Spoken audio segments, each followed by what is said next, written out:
We are live. Welcome in, Booze and Ghouls. This is episode, what is this? Episode 8, right? 8. So season 2, episode 1, Season 2, episode 1, or episode 8 and all. or episode 8. If any of you are counting, welcome in. This is Living Dead Fam presents the FogCast.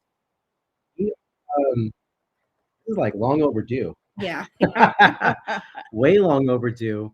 Your boy here was battling a serious cold for half of October all the way in through November. Finally kicked its rear end, the tail end of it. So, but here we are. We got so much to unpack tonight. It was a great haunt season. What do you think of the haunt season this past year? One for the books.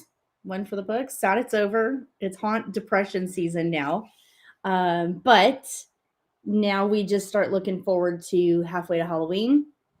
There are some Christmas events that are spooktacular that we're going to be doing that are Christmas spooky. So still our vibe for you guys to keep you guys meshed in with that spooky all year round. So pretty cool. And more and more and more keeps coming to the table. So much more. Yeah. There's we've been blessed and lucky enough to attend some post Halloween events as content creators, as influencers. So you'll see a lot of um, things on social media, different reels of us attending these events. So probably not as much live streams at those events, but we'll be doing other live streams throughout leading up to the 2026 Halloween season. Like right around the corner. It will be around the corner. So it's crazy. Yeah, but welcome in everyone. Welcome in chat. Thank you guys for being here with us tonight. So it's going to be a different format tonight. You guys just have both Living Dead Mom and myself. We are the special guest tonight. This is our very first time, so I know. Bear with us. We're still learning how to do this whole podcasting thing. So we don't know what to ask ourselves. I know we don't know what to ask about. But it's just a casual chat tonight since we talk about this stuff constantly. Hey, Steelers Nation. Hey, thank you so much, Steeler. We appreciate that. Gonzalez. So we're gonna pretty much go from pretty much when we started 2025 from halfway to Halloween events that we've attended and leading up just through once Halloween went into full gear, which is usually like mid-September and up until November 1st, November 2nd, when all the haunt stuff ended this past season. But we're looking forward to next year. We'll probably give some tips and tricks to help your visits to any of these haunts here in Southern California more enjoyable, less stressful, because we've been doing this for quite a bit now. Yeah. So we kind of have the inside scoop on again, little tips and tricks so you guys can enjoy your time at these haunts, because they aren't cheap to get into these things. No, they're not. are quite pricey. I mean, there are some things that have value, though. Absolutely. For sure. We have found those, and you guys know what we're talking about probably already because we're there all the time. Right. But I mean, it works out to like almost nothing per visit. Absolutely. With as much as we go. Yeah, but thank you, Mighty Mel. Thank you so much, Mighty Mel. Thank you, Mighty Mel. Welcome in. It's so good to see everybody. Steelers Nation have 11 of them watching in the Steel City. You guys are awesome. Thank you so much for your support, the super chat, and just hanging out with us tonight. We appreciate you. Awesome. Mighty Mel, so good to see you again. We miss all of you guys. At the end of the day, it's so good to be back on here again and seeing all of your faces on there. Very cool. Again, thank you guys. If you guys have any questions about this past 2025 Halloween season, we'll save the questions for the end. So keep them up here. Then we're going to open up the floor to you guys. If you guys have any questions for us or any tips and advice, something we missed, we'll be more than happy to answer your questions. But again, welcome in. If you guys are new here, we're Living Dead Fam. I'm Living Dead Dad. This is Living Dead Mom. Hello. And we love spooky year round. And let's go ahead and kick off this podcast, speaking of halfway to Halloween, we started off the halfway to Halloween season at the Halfway to Halloween Festival. That was in what, Europa Park in That Riverside, was in May, right? California. That happened in May. It was a 3-day weekend long event, and it went pretty late. Saturday and Sunday, I think they were open till like 11 p.m. Well, all 3 days they were open till 11. Fridays they pushed it. It was a later start in the afternoon, but it was such a fun event, guys. The I think the highlight for me for that event was that you got to get a little sample, a little taste of the local home haunts here in Southern California. There was quite a few. There was, gosh, 10 plus haunted houses. Now, not the full scale, just about maybe a couple, maybe 2 or 3 scenes throughout those haunters, their home haunts. So I'm always a big proponent to, and maybe that's one thing we will probably try to get to more of this coming up season, is to support our local home haunters, because we kind of know a little bit about that. We do a lot of decorating outside, and just what we do on the outside is quite a bit. So I can only imagine what a home haunt is like. So, but anywho, those were a lot of fun. The spooky vendors, you guys know how we love spooky vendors. And it's such a fun event because there's this halfway to Halloween. We wait all season long just to get some kind of Halloween content or just the Halloween buzz in the air. So we're all itching for Halloween. So going to this Halloween event, folks, halfway to Halloween, it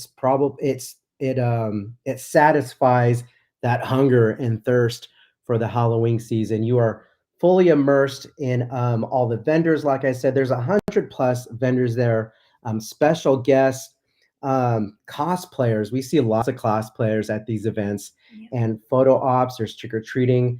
And the cool thing I like about these events too is most of them are dog friendly, animal friendly. So again, check the websites. We always say double check the websites before you go to the event. And we will always link those events for you guys. But from a lot of the outdoor events we've been to, they're definitely dog and animal friendly. And the layout for this event, Halfway to Halloween, it's such a large location. I can't even begin to explain how big this area is. So it's very spacious. They had plenty of food trucks there. Um, it was just so much fun. There was even a fun costume contest there, food trucks, and they even had some really cool carnival rides that the Living Dead kids got to go on. So that was always fun. They had about 2 or 3 rides that were definitely fun. That's an extra cost. Got a little wristband. You got to go on some rides with that. So that was always a blast. Um, Very cool. They even had like a haunted hayride there. That was a lot of fun. One of my favorites attending that event was a like a shooting gallery arcade. So cool. There was a prize for everyone. It was really neat. Such a blast. And I always say, get to these events where your local vendors are these spooky vendors. You can't find this stuff really anywhere. No. From soaps to decor to artists, paintings, you name it. From one end to the other, anything you can think of is probably at this event. Even T-shirts as well, stuff you can't even really find at Hot Topic. So I sound like a broken record. I always say that, but it's true. Plus, you're supporting small businesses, so we're a big proponent for that. Hey, Chris, welcome in. Welcome in, buddy. But check out Halfway to Halloween again. Follow us on Instagram so you guys know when these events happen. This one happened. When was it again? In May, right? So again, we're almost halfway to Halloween, basically. So that event will be coming up really, really soon. But all in all, it was a A+ event. I really enjoyed it. We spent the entire day there on Saturday from beginning to end. You can take your time visiting all the vendors, get your spooky shopping done early for your Halloween lover in your family. It was a great event, and special thank you, shout out again to April, correct? Was that her name? April and I know the High Desert Haunted House. The two of them put that on together. So thank you guys for inviting us out. I was gone last year. That's right. Had a trip I had to make, but I'm definitely excited to see what this year brings. Yeah, it's going to be an incredible event. We are so looking forward to the Halfway to Halloween Festival 2026. This will be their third year. Yeah. It was their second annual this past year. So for such a brand new event, they're knocking it out of the park over there. So I highly recommend getting out to it. Again, it's in Yoruba Park in Riverside, California. It's a blast. And again, that was the Halfway to Halloween Festival. Halfway to Halloween Festival is the actual title. In fact, you can still go on their website. A lot of information is still on there. Of course, it's dated because it was this past year. But if you need an idea of what that event actually has and more details about the event, you can still just do a quick search right here on the web, and you can find more information about that. But and go back to the live stream as well. And of course, you can go back to our live stream. We were there for quite a big chunk of the day. Chris, we can post links for sure. Definitely. We'll put those in at the very end of the podcast. And shout out again to our close friend, Slim Devin. You guys know Slim Devin's adventures. He was there as our camera guy that day, helping us out with social media content. Again, thank you, Slim, for attending that event with us. And we are so looking forward to doing this one again next year. Again, that's Halloween, Halfway to Halloween. Next year will be their third annual festival. Such a blast. If you guys love home haunts, spooky vendors, amazing food, and some attractions for the kids, it's a must-do event here in Southern California. But check it out, folks. It won't disappoint. But here's the Instagram page, Chris. Oh, you got it? Thank you, Living Dead Mom, for that.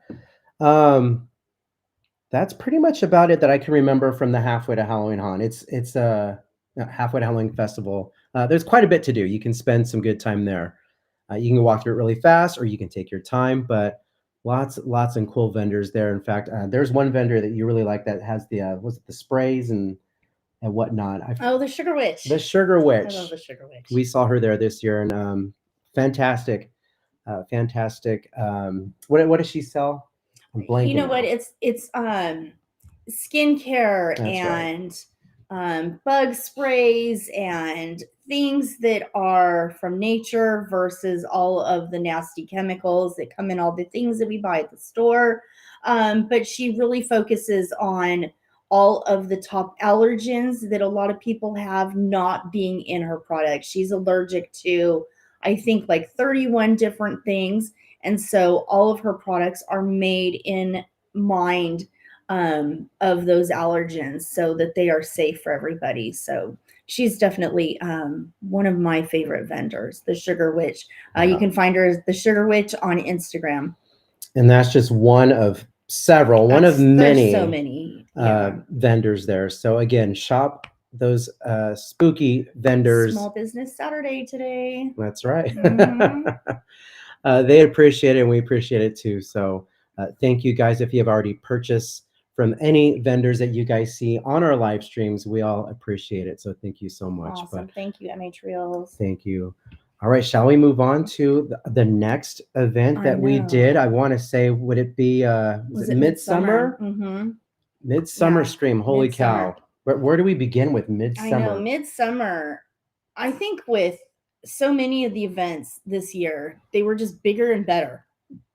It's like, how do you get bigger and better? Well, somehow they did.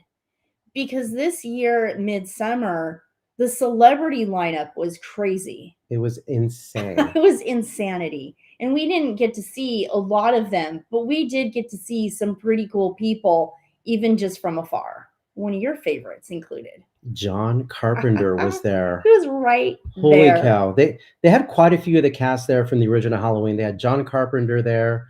Nick Castle, the original Michael Myers, or The Shape. He was there. Elvira. Gosh, PJ Souls was there. Henry Winkler. I mean, gosh, go back to our content and you can totally see like who was there. We kind of caught it at the tail end, so we didn't catch everybody there, but Yeah. it is hard to do Midsummer in a day. I would recommend, here's our first recommendation, Yeah, at 2 least, days. at the very least 2 days. So Mhm. the showroom floor is gigantic. There's so much to Yeah. see. There's even classes that they teach So on much to do. prop building. I think what tombstones, don't they Yeah, show you how things to to see. make Stage Fright tombstones? Theater was set up in there. So many classes, just people to talk to about anything under the sun. And that's just the vendor floor. Right. Then you've got the Hall of The Shadows. Hall of Shadows. Holy A cow. whole nother day. Easy. And that's if you get it all done in one day. And that's almost a theme park in itself, Mhm. because there's several haunted houses Yeah. in the again, Hall of Shadows. The lines do get pretty They long, do. and most of those houses just have like one cast, so they have to take a break Mhm. in there at Yeah. some point throughout the day so they can get their Did you see the lunch. fawns, Chris? That's the one I missed the most. Yeah, it's so cool, guys, to go to that event. That's in Long Beach, California. At the Long Beach Convention Center. Long Beach Convention Center, and I might add, it gets so crowded there, folks. I almost think Parking is crazy. I think they need to expand. I don't. They really do. I think you're right. I think they need to expand. But if you are going, if it is in Long Beach again, which it's probably safe to assume that it will be, Probably. you need to just get there early. You need to get there early, park. There's different places to park, price depending. So you really want to do your homework about how close you want to be and how much you want to pay. Park a little further out, pay a little less, catch the bus, come in, etc., make the walk. But it is so worth it. If you have a spooky heart at all, it is so worth it. And it really is the big kickoff of everything, because not only do you have the vendors, not only do you have the Hall of Shadows, then you have the big haunts coming in making their announcements. Right. And some of them even have their haunted house back in the Hall of Shadows, or what's that called again? Did I say it right? Yeah, the Hall of Shadows. So Six Flags comes in. Yeah, Six Flags is there. HHN comes in. Queen Mary is there. Queen Mary comes in. Not Scary Farm. And they all make some kind of announcement or update you. I know we did the Six Flags panel. We did. And they dropped some of their announcements for the season that Their just scare passed zones and houses, and how they were going to be theming everything, and the new show coming in with Margarita, and yeah, they dropped a lot of good tidbits for what was going to be Fright Fest this last year. Yeah, so highly recommend getting there early to the event, just to avoid parking and the long lines.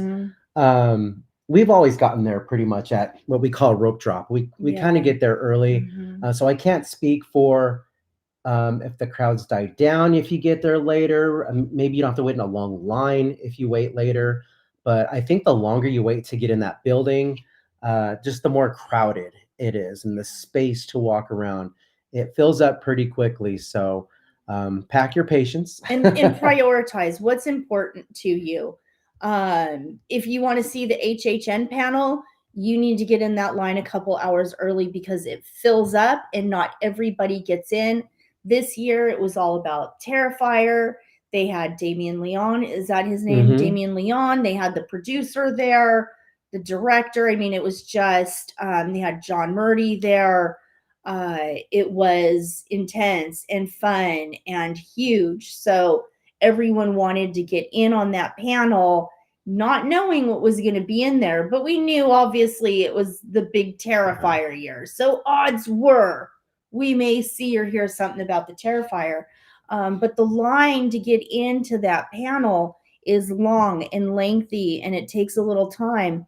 So you need to get in there early. If you come strolling in the last 20, 30 minutes, you probably will not get into that main grand ballroom. And to add to that, they even sold, I think, a wristband or something to get in. Now, correct me if I'm wrong. I think we heard that there was people that had that wristband that weren't and able to still get didn't in. get in. Well, and maybe they came in at the last minute thinking Hopefully, that their wristband would get them in yeah. regardless. I don't know, but that seems like it would make sense. Yeah, but again, halfway to Halloween, if you are a spooky lover, if you love the The theme next parks, midsummer will be this coming July or August. We need to wait for the date announcement.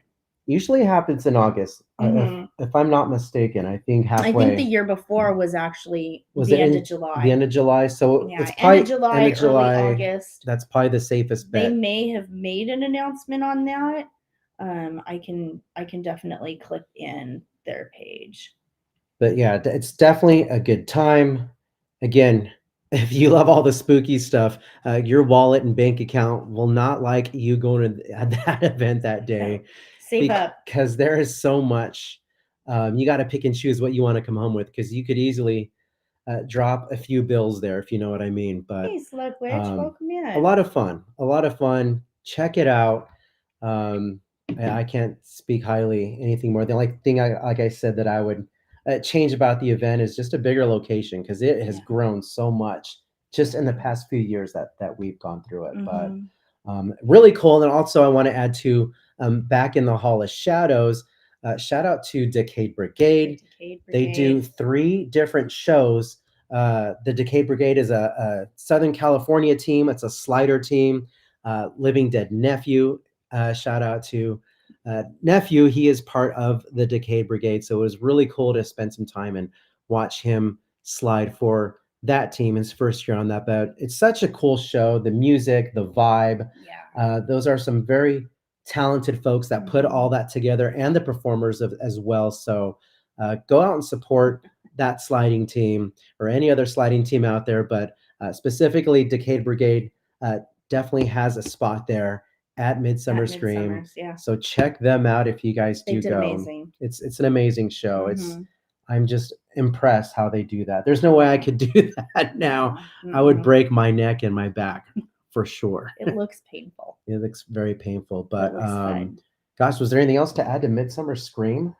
You know, and it's hard to do kind of a recap because you could do a show on each one. We really could.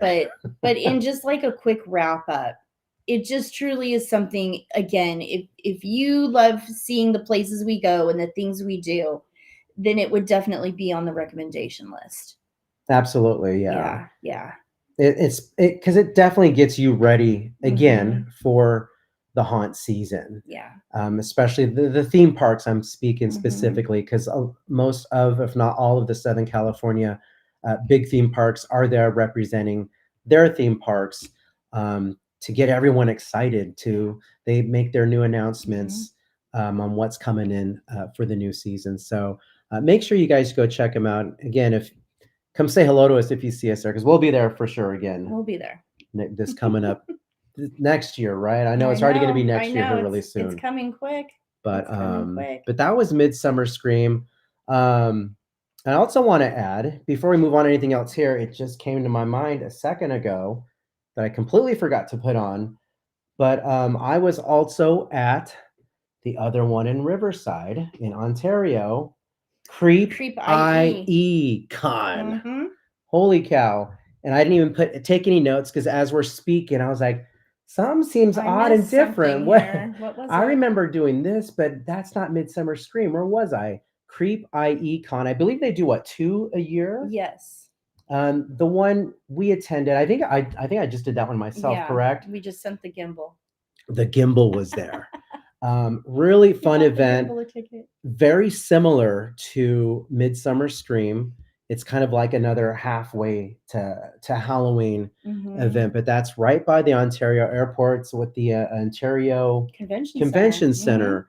And again, spooky vendors are there. Even some celebrities are there. Gosh, you got to meet? I got to meet. That was this past year, correct? I think it was. You ran into Brian Sevilla. Shout out to Brian Sevilla. He's the nicest guy. Story time, just real quick. He went to go see Linda Blair. Of course, you guys know who Linda Blair is. Linda Blair from The Exorcist. Reagan was there.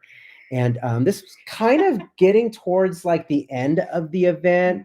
Mhm. The main celebrity room was kind of dying down a little bit, and he looked over at her line, and she pretty much had no line. And he says, "Oh my God, this might be my one and only chance to just walk up to her." And so I stood back. I gave him his time with her, and I see him across the way. He goes up to purchase his ticket to go see Linda, to have his interaction with her. And I see him look at me, and he's just kind of waving me over like this. And I was like, "No, I can't go there. I'm gonna, I'm live. I can't get in there." And he just kept waving me over. So I get closer, and he's like, "It's 2 for 1. So get on over here right now." So I was so lucky, so thankful and blessed. Brian Sevilla, again, one of our content creators here in this community, that he allowed me to be in his photo. He was so generous to allow me to step foot in there to meet Linda Blair. And it was such a dream come true. Grew up watching The Exorcist and her films, and she's just a no nonsense lady. Yeah. She's just Mhm. just straight And faced, she's and been doing but this she's circuit yeah, for so long. yeah. So long. Yeah. But she's a huge advocate for animal lovers Animal and rights, animal rights. fostering. And of course, I talked to her about that, and she lightened up. But it's such a fun event. If you're A lot of local, cosplayers. ton of cosplay. Mhm. And they even had and I think it was my first time going through a haunt for the year. That's right. Which haunt was that? Do you remember? Oh gosh, I'm gonna have to go back on the live stream and watch that, but I can't remember which haunt that was, to be honest with you. Man, I forget too. But really, really cool event. Again, lots of food trucks, lots of spooky vendors. A lot of people go, honestly, for the celebrities there. Mhm. I'm so bad at celebrities' names, but the main character from Saw, Yes. Jigsaw, Yes. was there. It's at Someone in the tip of my chat, tongue. someone in the chat knows. And the other main character, well, Peter Jackson was there. Peter L. Jackson, the voice of Ghostface, was there. That was really cool. Again, I Mhm. saw all these folks from a distance, but the longest line was also, oh gosh, what's his name from? Hey, Marcos Gonzalez. What's up, Marcos? What's his name from The Walking Dead? The Oh, opening season, and he was it the Punisher? I know you guys know in the chat. His line was ridiculous. that's right. That's right. And of course, the ladies were just batting their eyes over that guy. But of course, he's a huge celebrity. Easy on the eyes for all the ladies, of course. But it was really, really cool. Some of the Lost Boys cast was there. Wendy Girl. Yes, that's right. We got That's to right. showcase one of Wendy Girl's favorite cast from the Lost Boys. Again, I'm so terrible with the celebrity names. I know a small handful, but it was really fun. Yes, Daryl Nixon. Thank you so much. That's right. Yeah, Peter Jackson was there. It was so cool, guys. It was so much fun. That's Creep IE Con. Creep by Econ. I dropped the link for that for their Cool. socials. Cool. Fun event. Looking forward to the next one for the 2026 Halloween Yeah. season. So Yeah, and again, I know they have a couple a year. It's hard to do them all. It's hard to do them all. yeah. Also Creep It Real. It does one in the summer. We just did the Creep It Real festive. It's hard to get them all in. Billy Worth. That's Billy who it was Worth. from Lost Boys. That's the one. That's Wendy's guy. I remember that. That was fun. Yeah. That was a lot of fun. But that was Creep IE Con. Again, a really fun event to go to if you happen to be in the Southern California area. Again, follow us on Instagram so you know when these events happen. We post every day in my stories. She's posting religiously in stories when these dates and announcements are dropped, so you guys can prepare, get ahead of the game, and make sure you guys are able to get those dates off so you can attend those events. But it was a lot of fun. I enjoyed it. It was a lot of fun. A lot of fun. It looked like you had a lot of fun. Looking forward to again the next year. So Moving forward, those were, I think, the cons that we attended to Mm-hmm. this year with the spooky vendors and whatnot. But I guess we can move on. Should we? I think what was the first one? It was at SeaWorld, I mean, correct? okay, so technically Disneyland starts their Halloween first. We can talk about the mouse real Yeah, quick. yeah. Disneyland starts theirs in August. They get excited about Halloween before anybody else. So we definitely did spend some time at Disneyland this year for their Halloween festivities, and it's always a cool vibe. It's always a cool vibe. Now we don't buy the after dark tickets or Oogie Boogie Bash. That would be their after dark special. Um, it's just very expensive.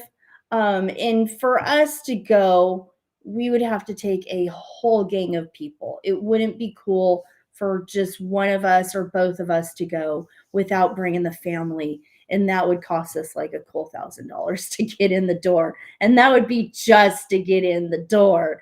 It's hard to go to an event like that and not do all the things $1,000 worth of candy, of right? candy. Yeah. So, but we are blessed to be able to go still and see all of the amazing decorations that are there without needing to go to Oogie Boogie Bash. It's all there no matter what.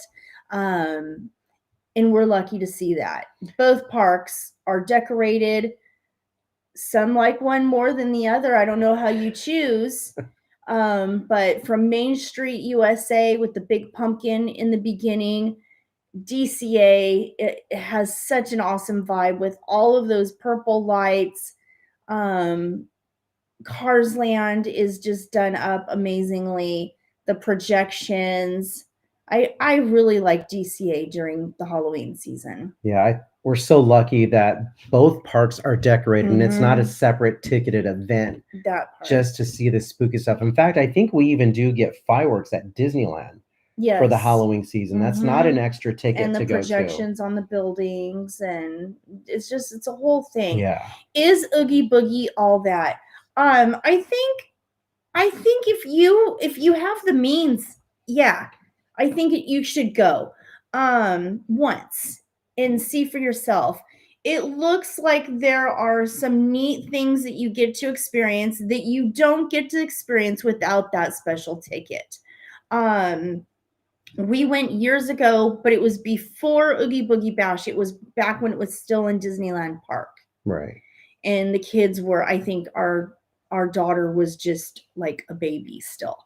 um I think we'd love to take our grandson someday in the future, but again, it would take a lot of tickets for us all to be able to go. And that's hard. It's hard for anyone to go with just even a ticket or two, let alone five, six, seven. You know, And if we go, we're not just going to go in regular street clothes. You have to you gotta you dress got the to you got to part. dress up in Yeah, your costume. yeah, So that's part of again, it. that's another expense if you don't happen to And have a costumes costume laying aren't cheap. around. Costumes aren't cheap. So that's definitely on the list. If you do go, you don't have to. It's Mhm. optional, but that's part of the fun It and is the part of the vibe fun. and the Yeah, atmosphere yeah. is just And the immersing food, yourself. Oh gosh, you could the probably food. go all Yeah. that's another another Mhm. podcast is just talking about food, the food that's offered at Oogie Boogie Bash. But from what I've heard, just from some takeaways that I've heard from other guests that go repeatedly year after year after year, they say not much changes throughout the Yeah. years. The food items change a little bit, but as far as the entertainment offerings, I think most of the parade I think is identical year after year.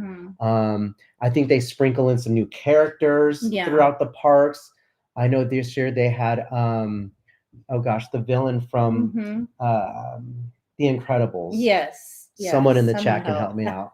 Um, so yeah, they do have some new additions throughout the year, but as far as like the entertainment, shows, parades, it's pretty much the same. So I think if we went, we would probably go once, and we could probably wait a few years Yeah. to go back again Mhm. and let things kind of switch up a little Yeah. bit. Yeah. So what's really cool, which I would love to see, is over at the trail where they do it all decked up with lights, and I'm Yeah. sure the videos and From what I've cameras seen, don't do it justice. that definitely, if I was going to buy a ticket, it would be based on wanting to experience that. It Right. looks really cool. The Redwood Forest Trail, whatever it is they do in there for Oogie Boogie Bash, does look amazing. Yeah. Yeah, and that's a good point too. Since Halloween starts so early Mhm. here, specifically in Disneyland for Oogie Yeah. Boogie Bash, it's August. It is. And It's it is August. blazing and it starts hot. even earlier in Florida. Yeah, I think they And start it's even hotter in Florida. is what the end of July or that first week in Yeah, it's like August. that first Something crazy week crazy. in August. And it is blasted hot and humid there. And it is so packed as well. Sells out. That sells out. Yeah. These events. The was it the Mickey's Not So Scary? Is that the Mhm. Orlando version? In Yeah. our Oogie Boogie Bash, it is that popular. It sells out really quickly. So at some point, yeah, we will definitely check it out. Yeah. And just to say we've gone and experienced it, and as a family, and we'll go all in and dress up something Yeah. fun Mhm. as a family. But that's the Disneyland Resort during the Yeah. Halloween That really season. kicks off the amusement park end of the Halloween season. Yeah, because the haunts throughout the rest of the parks, Mhm. they don't start till a little later in September, September. mid-September. So the first one that starts is what? SeaWorld?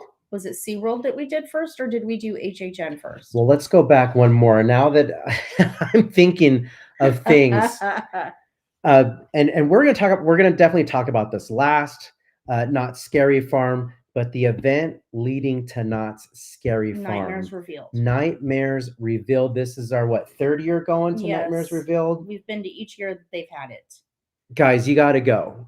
Stressful buying the tickets, you guys. It sells out in a millisecond. Seconds. It sells out. It's here. It's gone. And thank God. I think it worked best from your phone. Yeah, just got lucky. You got lucky. I think I got lucky. Yeah, really stressful getting those tickets, but somehow we've managed to grab some all 3 years, and the price went up a little bit this year. But I think with the popularity, they need to. It covers Right. parking, which is nice, because technically parking costs more than the event itself. So it does cover parking, and you get to go to the main stage and hear all of the announcements. And see, they don't show their cards at Midsummer Scream. Not anymore. Both Knott's and Universal Studios Hollywood, They hold their cards back. they don't now. reveal their big announcements until Mhm. their own events. Yeah. So we love the Knott's theme park. We love Scary Yeah. Farm. So of course we're going to be at that event, specifically Nightmares Revealed. But it's so cool because that's where you get the 2 new maze announcements, the entertainment offerings. They're going to say what's going to be taking place as far as entertainment goes. Good night, Alex. Good night, Alex.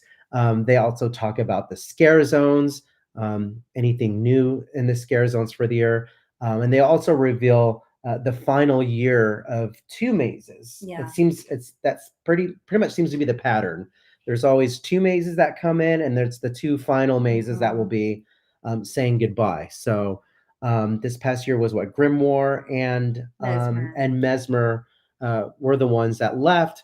So we'll be getting in some 2 new mazes in the park, not in the back lot area. We'll talk more about that once we get to Knott's, because there's more specifics. We got to talk about that. We'll leave Knott's for last. But as far as Nightmares Reveal go, guys, definitely go. It's a lot of fun.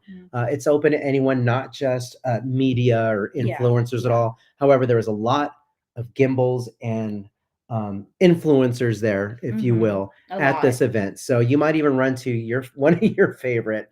More likely. Everybody's there. Pretty much everyone is there. Everybody's there. Yeah. Everyone in Southern California, even some come in from out of state. I was gonna say, even the guys from Florida and the East Coast come in for this. Yeah. Yeah.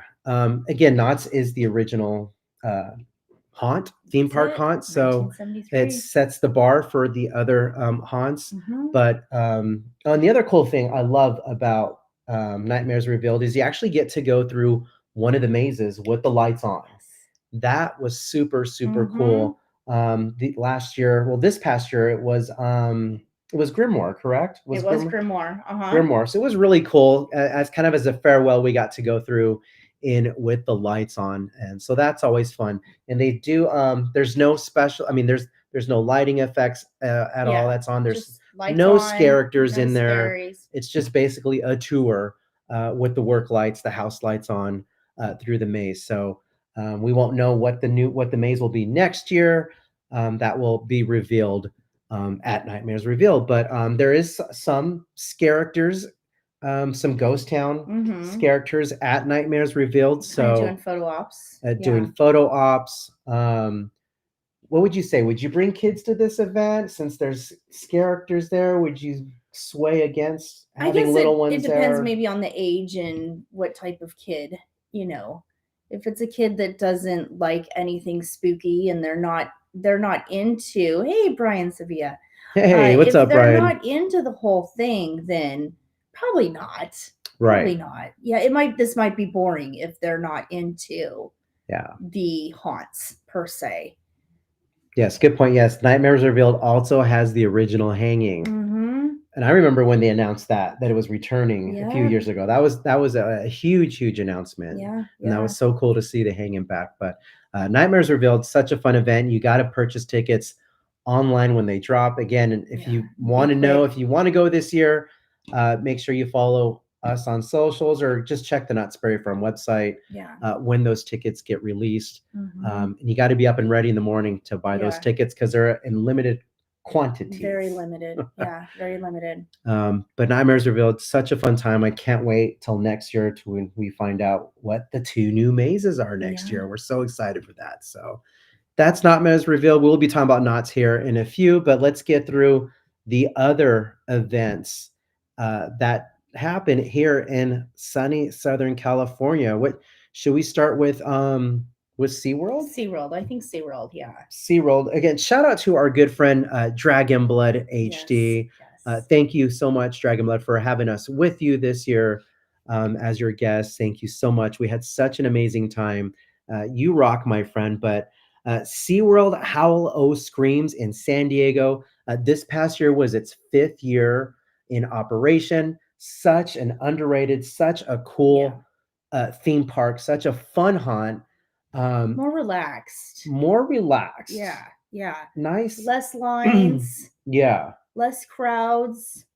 And I think what helps, and we'll go into the tips and tricks later, that's going to encompass everything we're speaking of. But a lot of these events, now that we're getting into the theme park events, haunts, is going early. Going And early. going and early, but I mean early in the season. Yes. Yeah. Sure, you're going to have the big opening day crowds, right? Mhm. A lot of social media, Yeah. content creators, influencers, everyone under the sun that needs to pump out their content for their social media. So rightfully so, it's just going to be busy opening weekend. But when we went for Howl O Screams, it wasn't that bad. It wasn't that busy. I don't remember being like wall to wall or crammed No. compared to other haunts, which we'll Oh, talk about here in a yeah. minute. But Howl O Screams, folks, show them some love. I think it's not that far. It's in San Diego. If you're a part of Southern California, you just take a drive down We south. commute. It's what we do. It's what it is. It's what it is. They're all of the haunts, all the theme We parks are spread commute. out here, right? Yeah. So you'll spend some time on the freeway, but it's so much fun, guys. They do. I have it written down here. I think they did. Was it 8 scare zones? I believe 5 mazes. Mhm. My favorite part of, and I think you could probably agree with me on this too. The entertainment there is incredible. Their stage show. The what's it called? The zombie stomp show, the monster stomp Yeah. show. 10 out of 10, It guys. was a 10 out of 10. It's live musicians, Yeah. So much vocalists, talent. percussionist, The production dancers. value felt like you were not at a new, smaller haunt. Right. It felt like you were in a bigger funded haunt. Absolutely. And they don't even utilize their entire park. No, That's what's neat about but it. yeah, but that's good though, because they need to take all the animals into consideration. But and that is kind of nice, because one thing you hear so much about, say, HHN, is people are just exhausted. We're They're exhausted. Oh, it takes 3 to 4 days to recuperate from an HHN night. It really does. You didn't get that with SeaWorld. It was a lot friendlier on the body. Yeah, because you get your steps in, but not as much steps in. Bad. The terrain compared. isn't quite as bad. Yeah. And the lines aren't as bad, because that line standing hurts the most. And I think what's a huge factor in that too, as far as health goes, is you're there by the ocean. Oh, it's So cooler. the temperature is much cooler. Yeah. There by the bay. It feels like the season's finally arrived. Right. And gosh, it's so cool. They have a few of their attractions open, their roller coasters, which SeaWorld's not typically a late night theme park. They do shut down early during normal operating hours. A lot of the roller coasters, obviously, you can never get on them at nighttime, except for the Hollow Screams event. Yeah, or summertime. Yeah. Or yeah, maybe summertime. But if you like a fun roller coaster in the dark, if you have a favorite roller coaster there at SeaWorld, Hollow Screams, they do have a few of those coasters operating at night. But the theming is great there. Yeah. The mazes are so, I guess so the drive cool. is tough depending on where you're coming from, Brian. We're right in the middle. We're literally right in between San Diego and Orange County. So it just depends on, it's the same drive for us either way. But it really, even we've gone into San Diego from Anaheim, Buena Park area at night. It's not too bad. Yeah. It's not too bad. It is a drive, but it's not too bad. Yeah. Another thing I like to add too is shout out again. I'm giving a lot, dropping shout outs here. Slim Devin that attended this event with us. They have some really, really fun beverages, some adult beverages, some non-alcoholic beverages. Speaking of Slim, you say his name and he shall appear. Speakeasies. That's a new thing that's happening throughout across the board at most of the haunts. I'm not sure if Scary Farm does. I think it kind of started with the Queen Mary. Did the Queen Mary start the speakeasies? Okay. Yes. And so now in the middle of these mazes are speakeasies. Right. And so cool. You say the magic word. For example, we went into the Carnival Clown maze there at SeaWorld Hollow Screams, and there's a certain spot in the middle of the maze. You go up to one of the workers there, you drop the speakeasy secret name, and they open the door, and you're back in this small little room, tiny little bar, but they have a menu there from cocktails, specialty drinks. I think both myself and Dragon Blood got to taste the blood in a bag, which was always fun. I don't know what was in it. Such a cool drink. But even just their signature cocktails. This year, I believe, was it Fanta was the official sponsor of Hollow Screams in SeaWorld. Beautiful looking drink. It was just decorated. It just looked like Halloween. Just, what do you call it? Just dropped its beverage right on your lap. It was so cool. They had like if blood was black, like the rim of the glass was dripping black blood. It was so cool. A really fun, enjoyable time. But the mazes are so much fun there. The scare zones.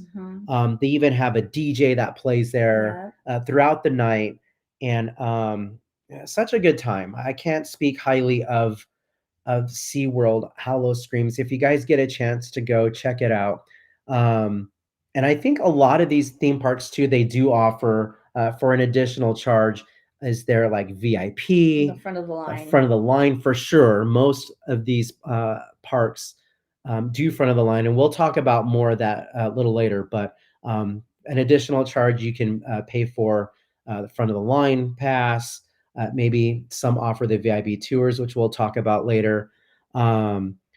But Howlow Screams, SeaWorld, San Diego, such an underrated theme park. Yeah. If you're looking for more than just your typical Knott's or Mhm. HHN or anything like that, go down south and check out Howlow Screams this coming up And year. there's just so much to do in San Diego. There's You so can make much it to a do. day A in weekend, San Diego, a easy. Yeah. weekend in San Diego. I believe they Mhm. have weekend packages there Mhm. where you can probably go multiple nights. Again, just check their websites, but you could spend so much time there. Yeah. So much entertainment down there. The park is open during the day. If you Mhm. want to purchase a day ticket, go see the shows. And we can film in the mazes. That's right. We will definitely We'll talk be about talking that about later. that. But it was so much fun. Yeah, we were able to film in the mazes there, and it was such a blast. Again, shout out, thank you, both Dragon Blood and Slim Devin Adventure. It was such an amazing, such a fun evening. We'll be talking about one for forever and ever. I think it's going to be a staple haunt that we will Yeah, be Chris, attending it's worth to. it. We'll be attending that one, I think, yearly now, in Mhm. addition to our other events. Yeah. But for us, it's a stone's throw away, pretty Eat much. before you go, though. The food, Good, yeah. The food was ridiculously expensive. I remember, I think Slim got like a pizza and a beverage, and he was- spent like $100. It was really bad. So if I was to say anything about anything, eat before you go. The food, I don't think was worth the price, and the price was ridiculous. Okay, yeah. So that would be my only gripe about that night. And what's really cool, if you guys are into merchandise or souvenirs, a lot of these theme parks have some really A lot of fun. really, really fun merchandise. I'm representing the Knott's one again. Slim Devin, thank you. Cinema Birthday Slasher. present. We will be talking about again all things Knott's here in a minute. But I remember looking as I was scrolling through SeaWorld's website, looking at their merchandise for this past year. They had some really cool merch They did have a lot of fun. from what I could remember. So a lot of fun stuff there. And I think you really fell in love with their popcorn bucket this past year. Oscar the Grouch. Oscar the Grouch I popcorn know, bucket. coming out of the trash can. It was really cute. Yeah, It it was really cute. cool. It was really neat. Grumpy and just appropriate. Yeah. And then another thing that I can remember too is, speaking of entertainment, they had some cool little small stages scattered Mhm. throughout the Sideshows. Yeah, like little side shows, little Mhm. like 10, 15-minute Side shows. acts. Really, really fun shows. They had like a voodoo one, like a In tarot reading Malibu. one. Really, really neat. I think they had like a mad scientist one, but all the mazes were so much fun. Shout out again to the creative team there at SeaWorld San Diego, Hallow Screams. You guys knocked it out of the park this year. I'm so excited. This is only year 5 that they've been doing this here in the West Coast. I can't wait to see them grow and grow and grow as the Mhm. years come. So their sister parks also are on the East Coast. Yes. Do this similar event. It is, I believe, it's still Howell Screams, correct? Yeah. Is that in Texas? There's one in Texas, I believe. Obviously, there's Orlando, Florida, and some of you in the chat might even know. Maybe there's one in your town that does a Howl Scream or something similar and to they that. have the rides going too. Yeah, rides still going. The roller coasters go at this event. So again, we'll talk about this. That's one thing I do love about other theme parks. It kind of spreads out the crowd a little bit. Yeah, it gives you something else to do. I'm so glad it kind of cuts down the lines and the wait Mhm. times when theme parks actually have other offerings as far as attractions open. That way it gives you less wait time. I agree. So, but that was SeaWorld Hollow Screams. You have anything else to add about that? Did I forget something about Hollow Screams? No, I think it's worth visiting. It's worth visiting. Again, there's not as many mazes. There's only 5, but we like to go through 2 or 3 times. Oh yeah, you got to go at least. And it closes a little earlier. 11? I think it I was wanna say 11. it was 11. They do close. Yeah, so it does close a little earlier. So you want to get there earlier. You don't want to roll in like we do at like 9:30 or 10. You want to get there earlier in the day when it opens, so that you can experience everything. So they do close a little earlier there, but you can absolutely get everything in and done. And don't quote me, I believe most of these theme parks offer some type of a season pass, Yes, yes, they do offer some type of season pass. including Hollow Stream. Do they offer a season pass? I can't remember off the I top believe of my they head. do. Okay. Yeah, yeah. But definitely visit SeaWorld to find out that information. Yeah. If you're crazy like us and love Knott's or any of these other parks, it's definitely worth purchasing Yeah. the pass to get more bang for your buck. So you can go Mhm. multiple visits. You don't have to worry about the crowds, the stress, Yeah. the parking. A lot of things, times that hold you up is the security bag checks as well. Yeah, yeah. And so unfortunately, that's And just if you live closer, it's not even about go if when you have that pass, you don't even have to go get things done. It's just yeah, the vibe. it's the vibe. It's the season. Mhm. It only comes around once a year. And just to be there and immerse yourself in the atmosphere, in the fog. Yeah, We yeah. only get fog once a year, so it's.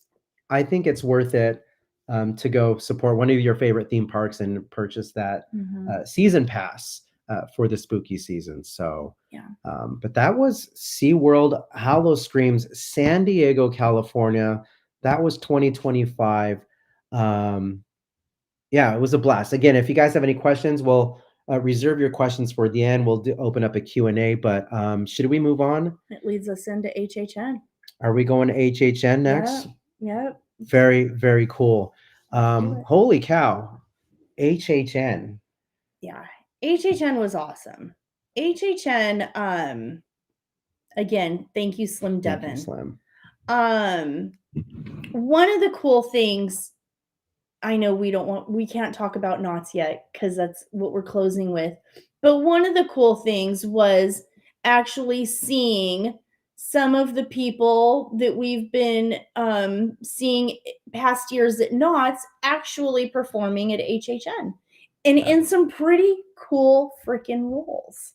Like really, really neat roles. So I think that was one of the highlights for me. Was seeing some of the awesome and familiar faces from what I will deem our favorite haunt, being Knott's Scary Farm, at HHN this year. That was neat. Yeah. I know. Absolutely. I said it. I did. I said it. I'll own it. It's okay. The mazes. I got to hand it to, and I hate comparing HHN. You can't with the IPs. You can't with IP. Everyone wants to ask which one's better, which one's better, which theme park should I go to? It depends on your flavor. If you really enjoy the intellectual properties that the name brand things that properties that HHN Universal Studios can acquire because they got some deep pockets. Yes, yes. They can acquire all these.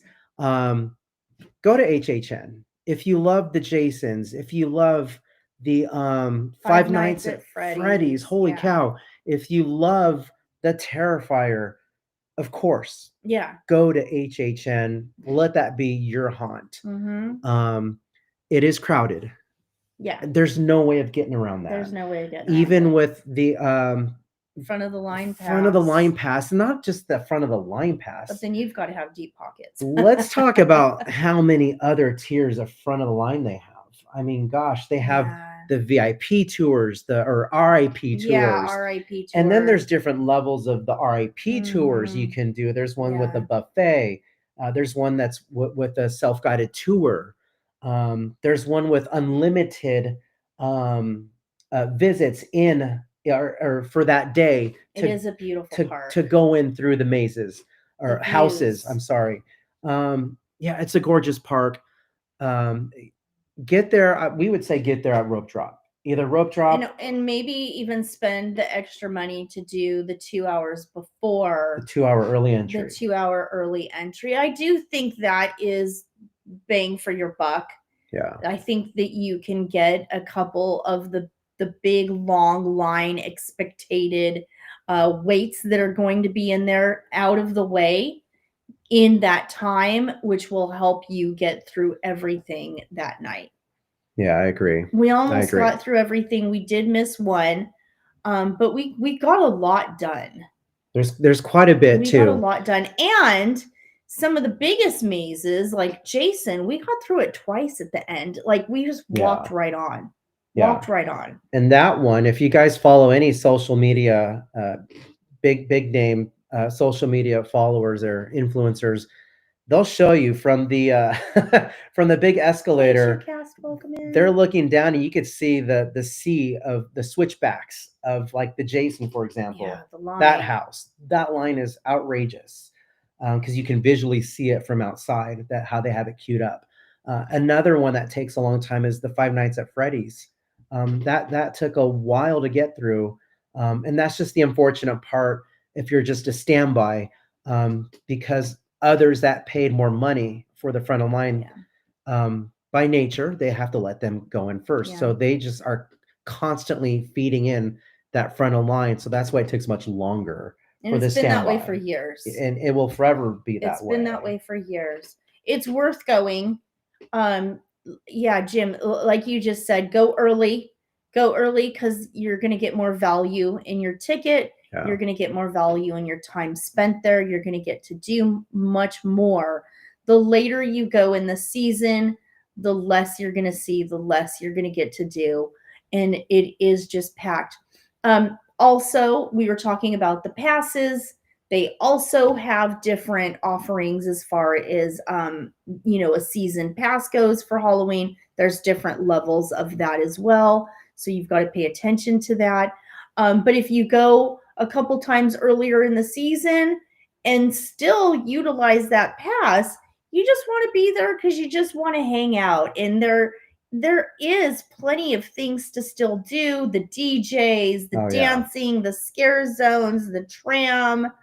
It's not necessarily just about doing the houses. I noticed a lot of people we know just like to go and just be there. Right. Yeah. And so utilize that pass, go earlier in the season, get those houses out of the way.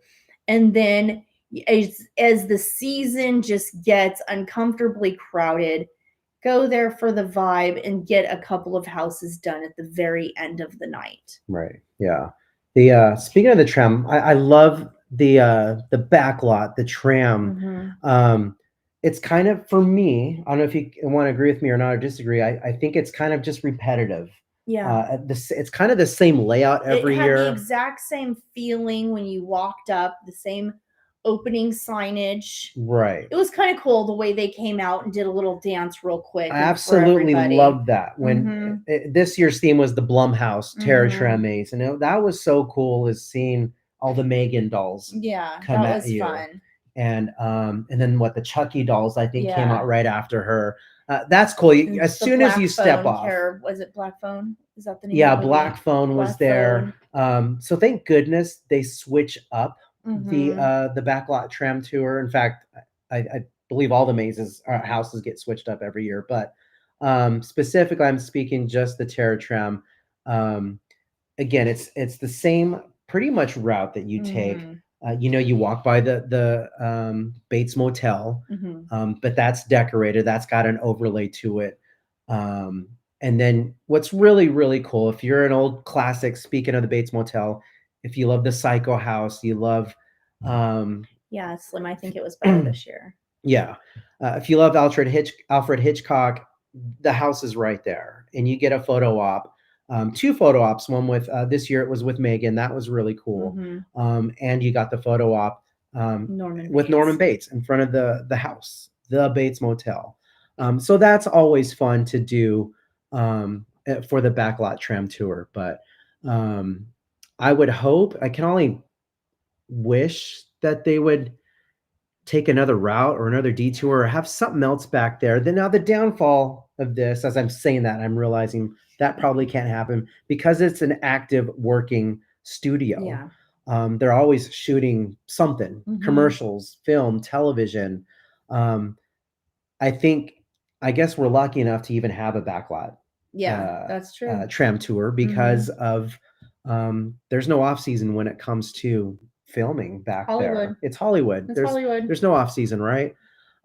So we're just lucky that there is that available to us. But at least they switch it up every year. I guess that's the positive thing about HHN is they don't really recycle anything Mhm. besides like the Latin American maze or house, but they do switch that up with new Yeah. monsters every year. Monstros, right? Yeah, I think that was easily a favorite Yeah. this year. I think that was mine. I think Yeah. Monstros, it's so hard because I love all of them that we went through. But I had a great time with Monstros. I think that one actually screamed Mhm. like a Yeah, it real, got you. Really actually genuine got you. scream. Uh, Go figure. I love puppets. For those of you that know my Yeah, it's a background and people history, eater. but uh, those large puppets terrify me. I don't know what Mhm. it is. Just the big giant, larger than life, coming at you in the darkness. It's cool. It's Yeah. fun. It's a lot Mhm. of fun. I think that was my most favorite. Maybe some of you guys might agree with me on this. My least favorite, only because we haven't really watched the show, but Fallout. Fallout, yeah. Fallout. We were a little lost. We caught what, 2 episodes, I think, Yeah. just to know what it's about. Just so Never we played weren't the be so game. Yeah, lost. never played the game. Never watched the show. Mhm. I'm sure it's a great show. Yeah, Of course, it's what, 2 seasons right now of I Fallout, think I believe. so. So, um, but again, if you want the name brand IP, um, current pop culture houses, again, this is a huge commercial, basically, Basically, yeah. for all of these houses, that these companies pretty much say, here's our licensing rights. Mhm. Have fun with it, Murdy. Do whatever you want to this maze. They've had years where it's been Stranger Things. Yep. Like this would have been another cool year for This would Stranger have been a Things cool because this is the year. final year of Stranger Yeah. Things. So maybe we'll get a Stranger Thing maze in 2026. Who Yeah. knows? Yeah. Because it's current, Yeah. it's hot, it's pop culture. But I had a good time with it. I really Yeah. enjoyed.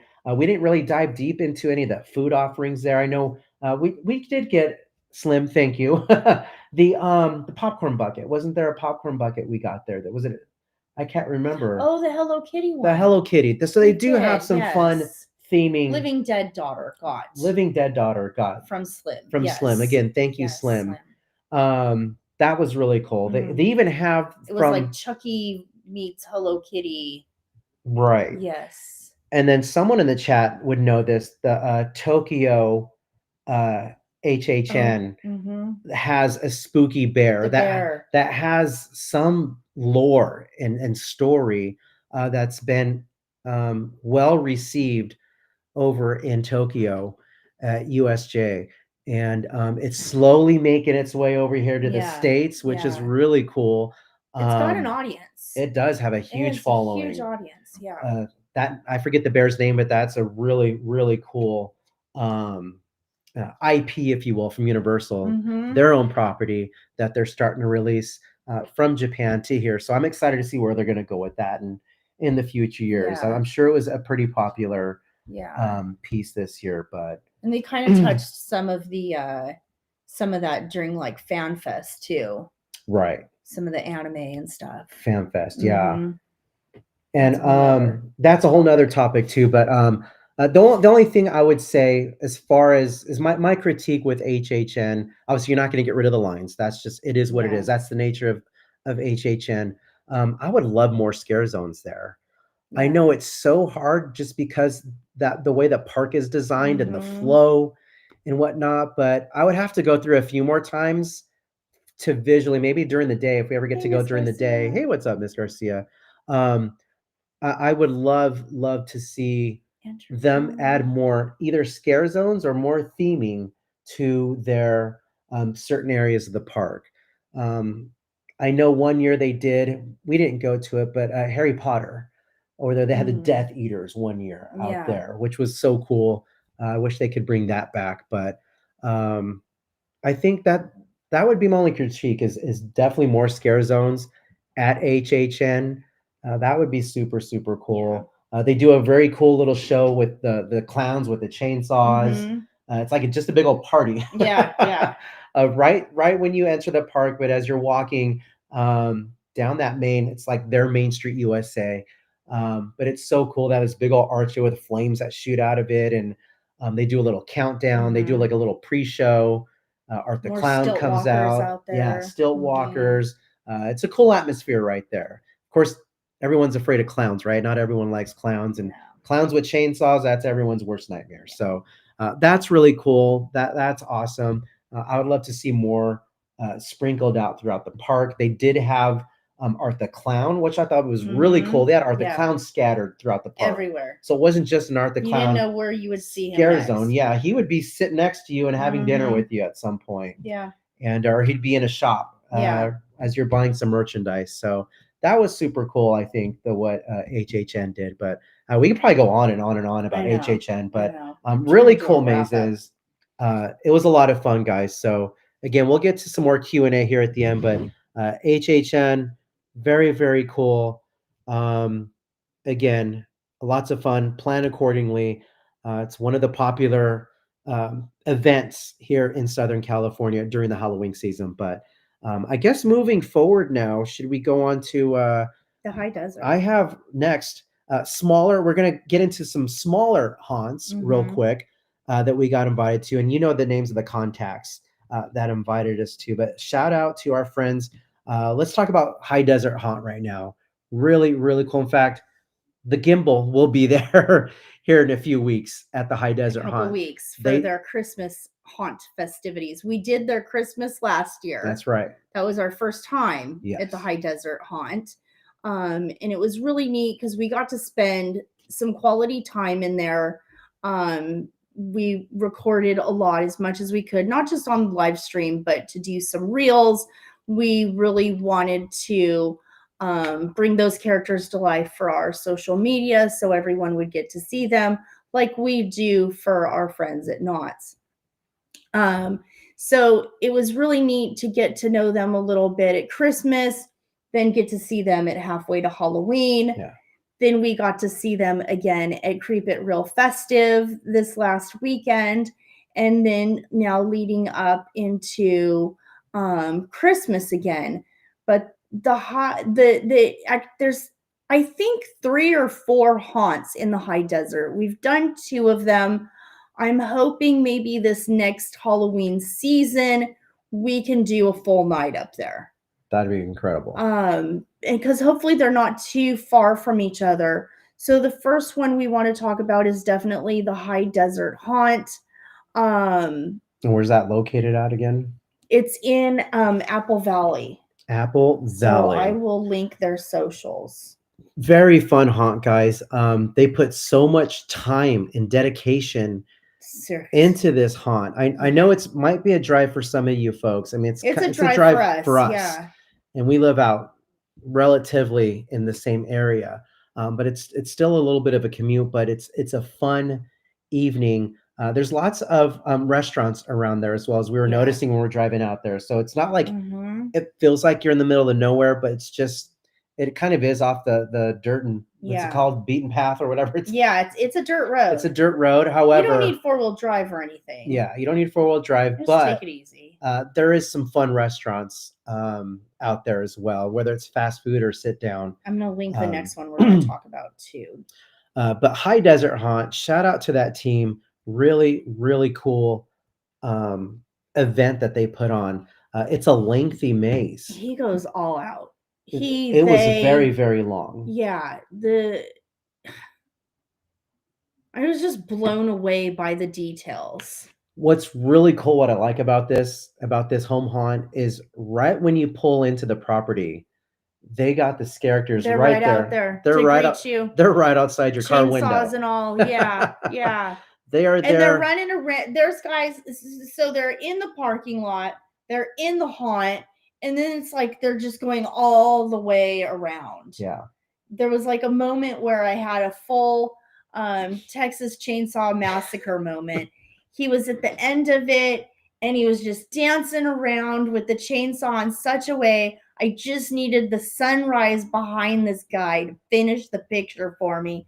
But I was visioning it. It was the coolest. Yeah. For a home haunt, you guys. It's out on property. They've got a spread out there. Yeah. And the build for this haunt, it just is mind-blowing. The time it has had to take to collect all of the props throughout that property. I can't even imagine. That's dedication. And for the Halloween season, you have a better memory than I do, but they don't just have one like haunt during their Halloween season. Don't they switch it up a minute? Constantly switching it up for different new, not trying to just be the same thing each year. He's switching it up. He's making new costumes.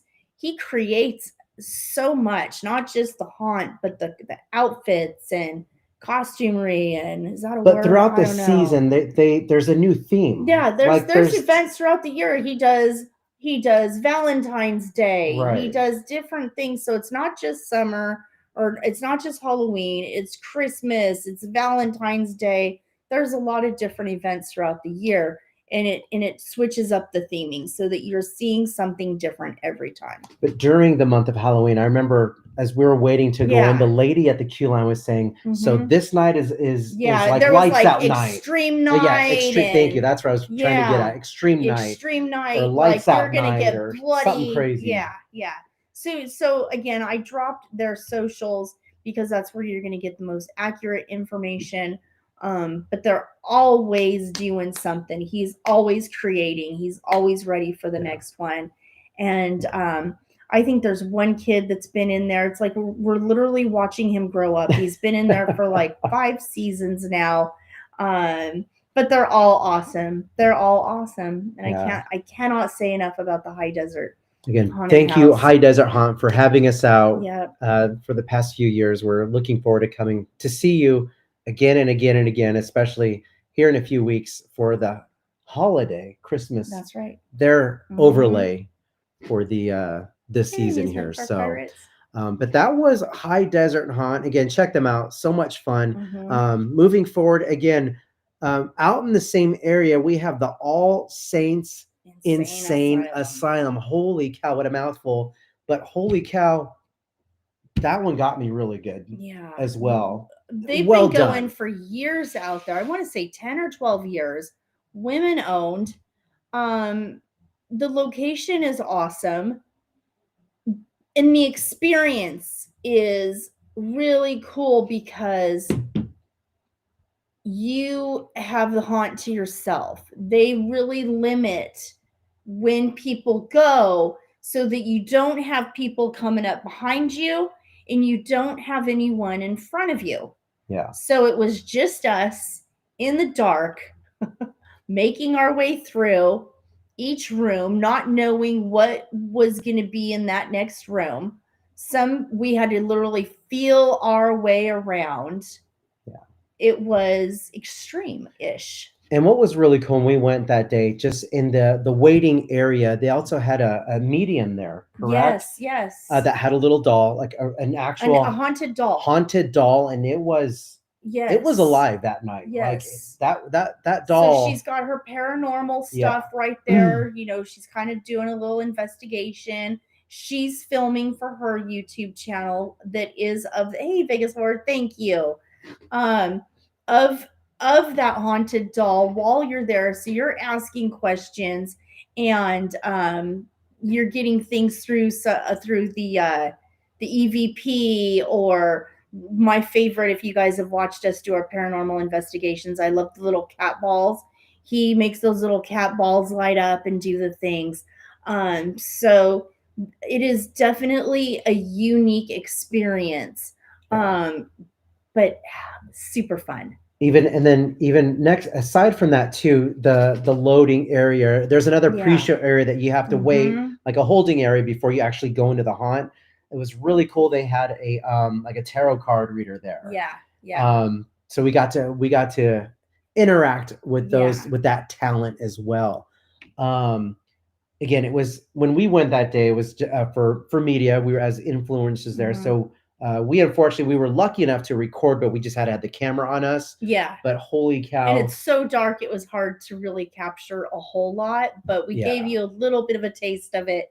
It is in our Instagram for sure. I think there should be a short also, or a video on our YouTube. Yeah, but definitely check that. That's an indoor haunt. Indoors. It's not an outdoor haunt, but the two are relatively close to each other. You could make it a night if you plan accordingly. I think you can have a fun night of going to visit like a couple haunts Yeah. throughout that night on there. So, but it's really cool, guys. Definitely go support those local. I can't even speak. Home local haunts. If you even if you have one, if you're not going to attend these out here in Southern California, maybe you have a home haunt in your area across the nation. Go support your home haunters. They put a lot of time, effort, resources, and they are dedicated, just like the ones we visited out here. So there's a lot of love that goes into it. They love the Yeah. holiday as much as we do. So please go. And they show also some do love. things throughout the year. Yes. Yeah, it's not just Halloween. It is a 365, meaning the haunt is there all year, and they also have different events. It's not that it's open every day, but throughout the year they do have different events. I did drop their social media up along with the high desert so that you can pay attention to that as to when their events are coming as well. Again, so High Desert Haunt, go check them out in the All Saints Insane Asylum. Such a fun time. It was a blast. We had a great time. The talent in both of those houses and mazes. And I think there's are one incredible. more up there we still need to hit. So we'll definitely be hitting that. We got a lot of invitations from a lot of smaller haunts. And thank you guys. Yeah. This next year, we're going to see how to fit more of those in. And our area is so vast. It's hard to cover them all. I know we missed some we said we would try to get to, and it just didn't work out again. Especially with the cold and flu season kind of got us at the end. That was a little hard. Yeah. And there's so much to do out here. It's hard to cover everything, but maybe we'll put that on our list of things to do next year, because there's still Castle Dark down the road from us that does a haunt as well. They do. We've missed that as well. We've missed that a few years. We would love to check them out. They do scare zones and mazes, and I believe they have sliders there as well. So we haven't been personally, but we've had other friends that have gone, and they've said it's a really good haunt too. So that's going to be on the list of things to do moving forward next year. And they're actually they are representing there at Midsummer Scream as well. They do have a booth for Midsummer. So definitely check them out. Again, there's possibilities are endless. We're in the mecca of entertainment here in Southern California with theme parks. Halloween town, all in it SoCal. really is Halloween town, but such a fun time. Check out those home haunts if you can. But very, very cool. Living down, should we move on to the Queen Mary? Is that next? Yes. Man, where do we even start? You know what? I'm telling you, because after COVID and all the things going on with the Queen Mary, and just not even knowing if the Queen was going to open her doors again, let alone have Dark Harbor. And so then the 17th floor comes in, 17th door, whatever it is, that haunt has come in and breathed new life into Dark Harbor. Right. And we went because we wanted to attend the event of Sliders Unite. And so quick caveat there. One of the main people that put Sliders Unite together is going to be on our next podcast on Tuesday. So we're doing tonight, and we've got another special one coming up in a couple of days. So we're going to definitely go over Sliders Unite more on Tuesday. So stay tuned for that. But that was a great event, and I'm so glad we went. But the rest of Dark Harbor was the awesome Easter egg surprise. It really was. I think to rewind a little bit, it wasn't Queen Mary Dark Harbor for a few years. It was the Shacktoberfest. It was. And not to talk anything negative about that, but it just wasn't, because we didn't attend Shacktoberfest. But just from what we heard, it's like just everything was in the air. It wasn't the same vibe as Dark Harbor is known for. So I think that's just kind of lingered in the back of our heads. Is okay. The ownership of the Queen Mary was in the air. Right. There was just so much what ifs, unsettled business coming out of COVID-19. Right. And so thank God though that Shocktoberfest came in. There was Right. There something, was something offered but was for Dark everyone. Harbor going to come back? We didn't know. We didn't know. We didn't know. And I'm so glad they did.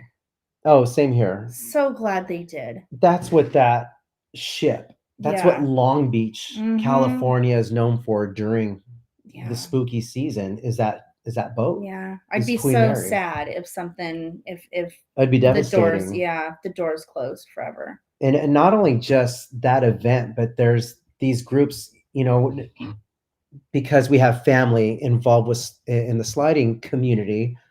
Queen Mary has built their own, They have their own team. established their own team, the Queen Mary Mhm. Sliders. That's right. So there's so much attached, not just to Queen Mary Dark Harbor. Yeah. There's also other groups of haunters that are part of that Queen Mary family. Yes.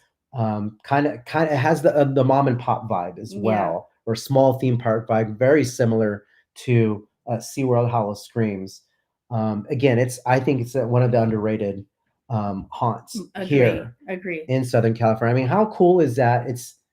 They've already got their mazes.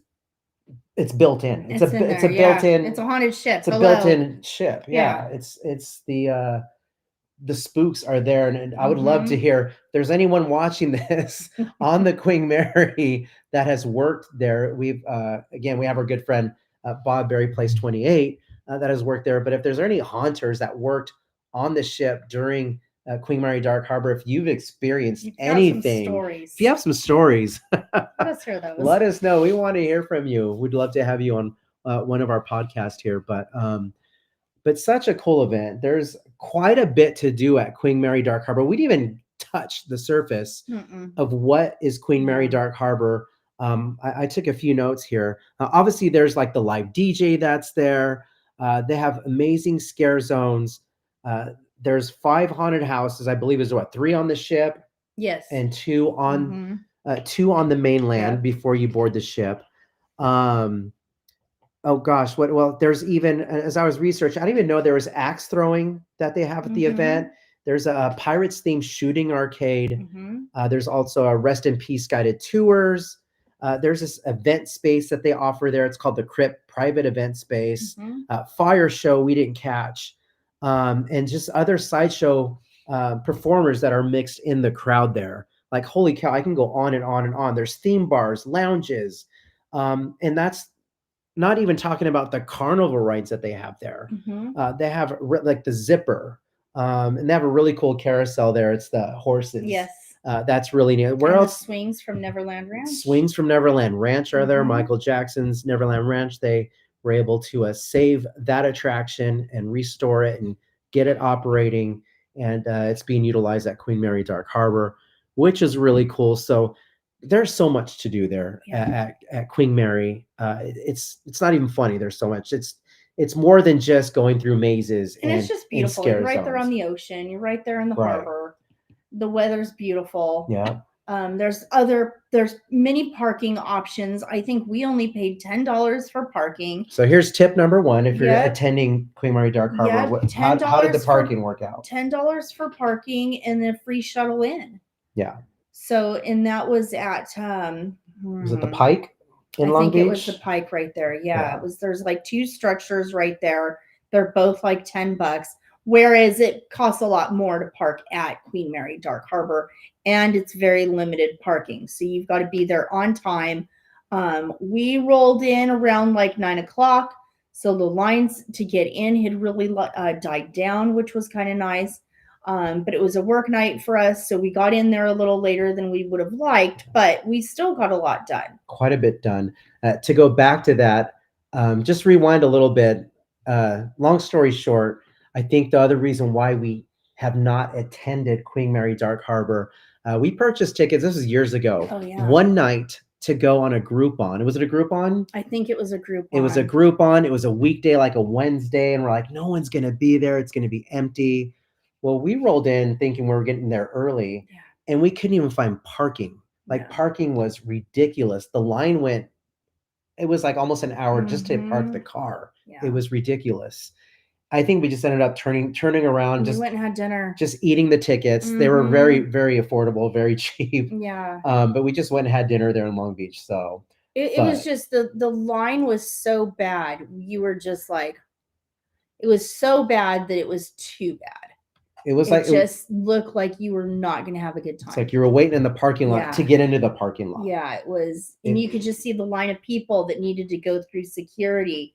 Looked like it was half a mile long. And we're looking at our watches going, we're not going to get in until like 10 o'clock at night, and the thing closes at midnight. Yeah, because it closes a little earlier too than what you guys are used to seeing us at Knott's on the weekends till 2 a.m. on Fridays and Saturdays. But yeah, that's kind of why we just kind of stayed clear from Queen Mary Dark Harbor, just because of the crowds and the lack of ease of just to get into. This last visit was redemption. It really was redemption.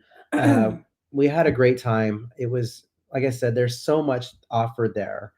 Again, it's one of the most underrated, I think, haunts here in Southern California, because so much attention goes to HHN, to Knott's Scary Farm.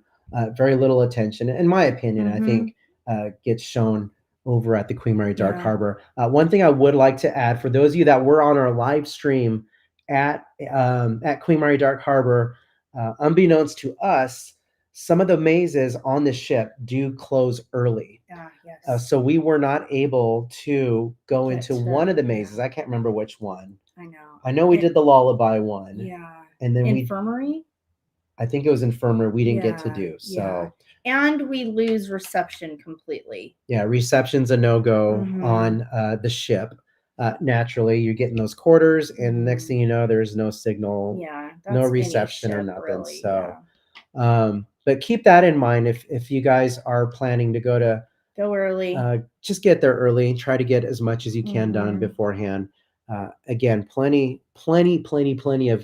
of things to do there, DJ. And we'll talk about the Slider Show probably on our next event. But it's definitely there on our live for you to see. But we have a really special guest coming on Tuesday, Scott from Slider Dynamics. And he really is one of the main masterminds behind putting that whole thing together. And he's really deep embedded in the Slider community.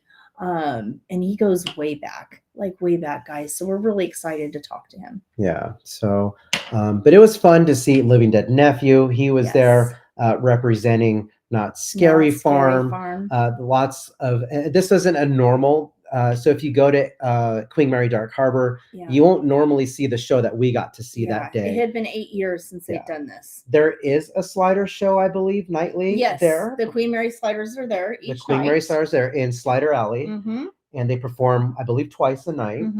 And so we haven't seen that show yet, because we got to see the Sliders Unite show. Hopefully that will be an annual thing now moving forward. It'd be cool to go see that show again, but I'd love to see. But I would like to also see the Queen Mary. Mary Sliders just do their own thing and do their show. The Queen Mary Sliders. I agree. Yes. But gosh, another successful year at Queen Mary. Thank you for joining Dark Harbor. It was such a fun time. Can't wait to go back again next year. I think one of the highlights for me, and I'm sure you were too, it's on the live. We went through was the Voodoo or Bayou maze, and one of the characters recognized us was from Knott's and shouted us out. So that was cool that other of our friends and performers as characters starting to see from them Knott's in other branch out to other areas. That was neat, which is really, really, really cool. So that was fun. That was kind of like the highlight. I know. Did you hear them? They said Living Dead. How do you know you guys? But such a fun time. Again, I can't wait to go back to this Queen Mary Dark Harbor. Definitely for 2026. But I guess last but certainly not least, Knott's Scary Farm 2025. Yep. What an amazing year. I guess let's talk about the elephant in the room. The elephant in the room. I'm sure you guys were on our live when all went down. It was a bittersweet day. It was a crazy night. It was a It bittersweet was like day. two big events happened, one amazing and one that just kind of took our breath away, sucked the air out of the room for a minute, but we didn't let it stop us. No, of course not. Hell no, no. And I think what really helped, and I'm speaking to all of you watching or in the chat right now, if you're watching this on the replay, you guys kept us going That's right. at Scary Farm this year. And not just Scary Farm, I think through the rest of the season. We've gotten several DMs, emails saying, I know you can't record in the mazes at Scary Farm. I know this is your home park. This is what you guys do, but please don't stop doing what you're doing. Please go. This gets me through the haunt season, is watching your lives. And just seeing us come through. Just seeing us come through, or should I say, hearing us go through the mazes. They got to see us. They got to see us. We didn't get to show them the way it has been so important for us to show them. But they still wrote us every single night. Maybe they were in the scare force, and so they changed mazes every night, letting us know where they were going to be, what costume they were going to be in. Hey, look for this. I'll be in this hallway here. So even though you guys knew we couldn't film, you guys still gave us encouragement. And it was awesome. So we were able to film the mazes, obviously the first 3 times we went in. And then it was like that next week, the second week of haunt, as we got there, we started kind of hearing some chatter in the background and in the chat that, hey, they're not letting so and so stream the maze, they shut it down, so on and so forth. And then at the same time, we're getting really close to hitting a milestone in our YouTube account. We like at the same time we got 3,000 subscribers, and then we were told we couldn't film anymore. And so it was like we really wanted to celebrate, and then we were really sad at the same time. And it just was, it is what it was. We live stream, so we can't edit things out. So we just sat down and addressed it and had our moment. And I think in those moments, as we were talking to you guys, we were talking to ourselves as well. Pretty much, yeah. And that's life, right? Life is about pivoting, and we had to pivot. But at the end of the day, we needed you guys to know how important you guys are to us. And that is why we go. We go not just because we want to show you guys on YouTube. There's a lot of people that quit streaming knots. It's a fact. They quit streaming knots. We weren't going to do that. Yeah. I think we should probably add a little bit of context to the conversation. Why everyone wants to know why we stopped, or why Knots put a hold or X'd out the live stream, or what they did. No video, no photography. We'll never know.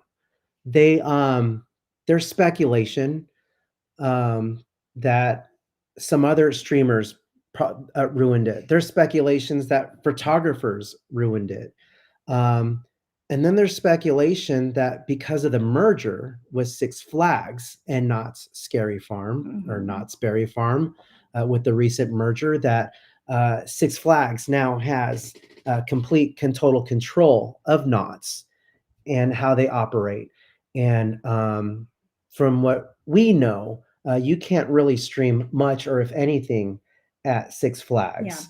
Yeah. Unless you have media permission. Unless there's media permission, which unfortunately at the time of this stream, we do not have media permission or a badge of any sort. that would allow us to go into these mazes and continue to live stream these mazes. Um, so well, like again, we'll never know what the main purpose is because there were so many conflicting feedback from a post that we made on social media. A lot of you guys chimed in and said, well, it was this. And some of you said, no, well, I heard it was this. Um, at the end of the day, it doesn't matter. It don't really matter. At the end of the day, it's Knott's theme park and it's their rules, and we are their patrons going into the park to experience that. Now, I said this on the live, like a part of me just wanted to be rebellious. I'm like, no, I'm going to sneak my camera in. I'm still going to live stream, Yeah. We can't do that. we can't do that. We got to, for several reasons, we got to set the example. Since we frequent that park often throughout the season, most of the season we're there. B, we're easy to find. Like, hey, Andrew loves me. What's up, Andrew? We're easy to find. So I can't sit there and record on a live and say, no, that wasn't me. Like, there's proof right here. You were just in the maze. So, and maybe someday Knott's will consider us part of their media team. Yeah. And that's the knee-jerk reaction, right? To just be rebellious and say, no, we're going to go against their rules and whatnot. But and we know others did. It's okay. Okay. It is what it is. And you know what? It's so easy to just walk around with the camera. It wasn't like about this. That. It's not about that. It wasn't about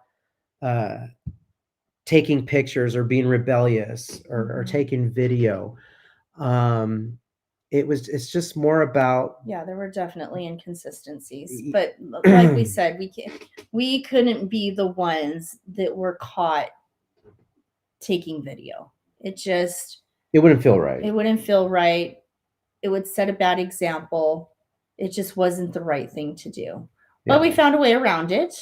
Absolutely. Our good friend Ghostface, that usually tags along with us in the streams, found some clever ways to keep the stream going and pull the lights, if you will, on you guys. So, and we got a lot of good feedback from a majority of you saying, you know what, you hear more things than they would have visually seeing, because I think your brain automatically sees a visual and audibly you don't hear anything because you're just seeing visual, the jump scares, the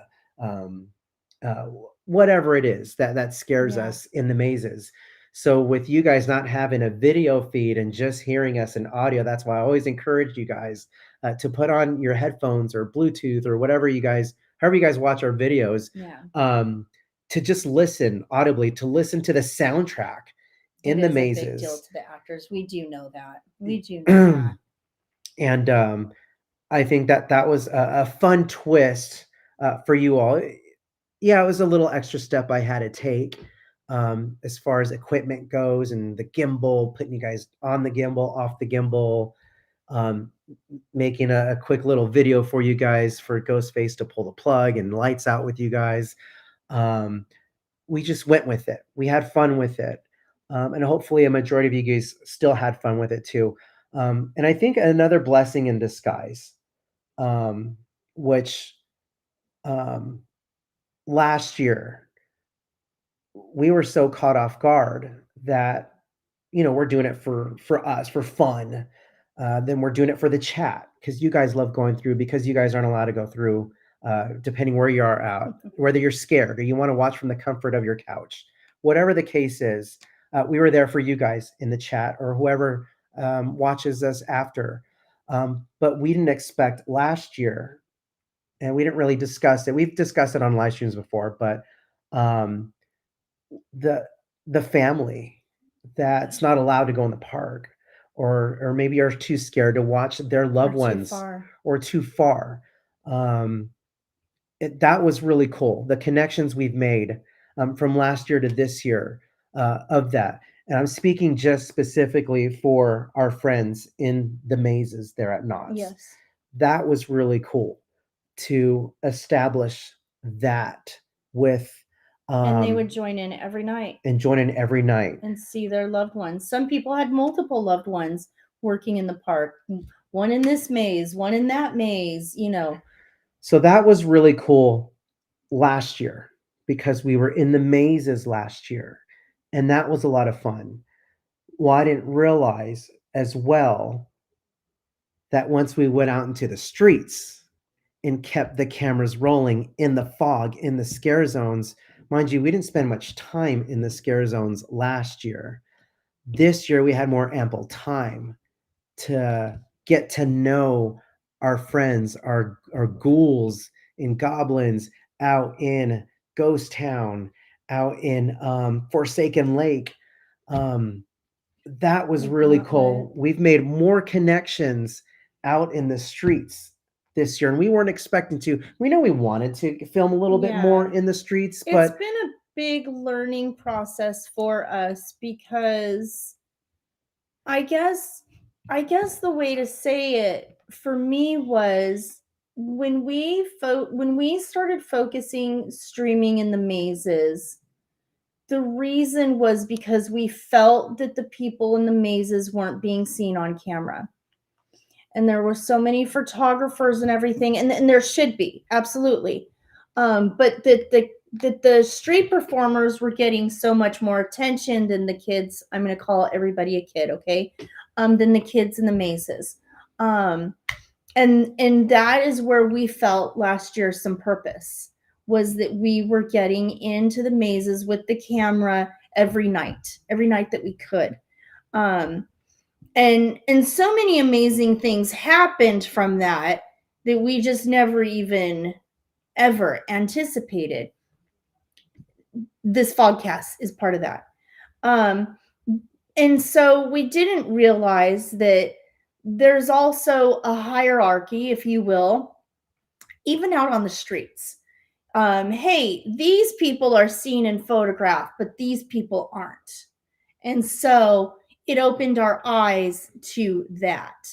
And so it's so easy to go off on so many different branches on our why with this. But when we found out we couldn't film this year, it still was important to us that we went, and that the people on the streets, in the mazes, everybody as a whole still knew we wanted to be there for you.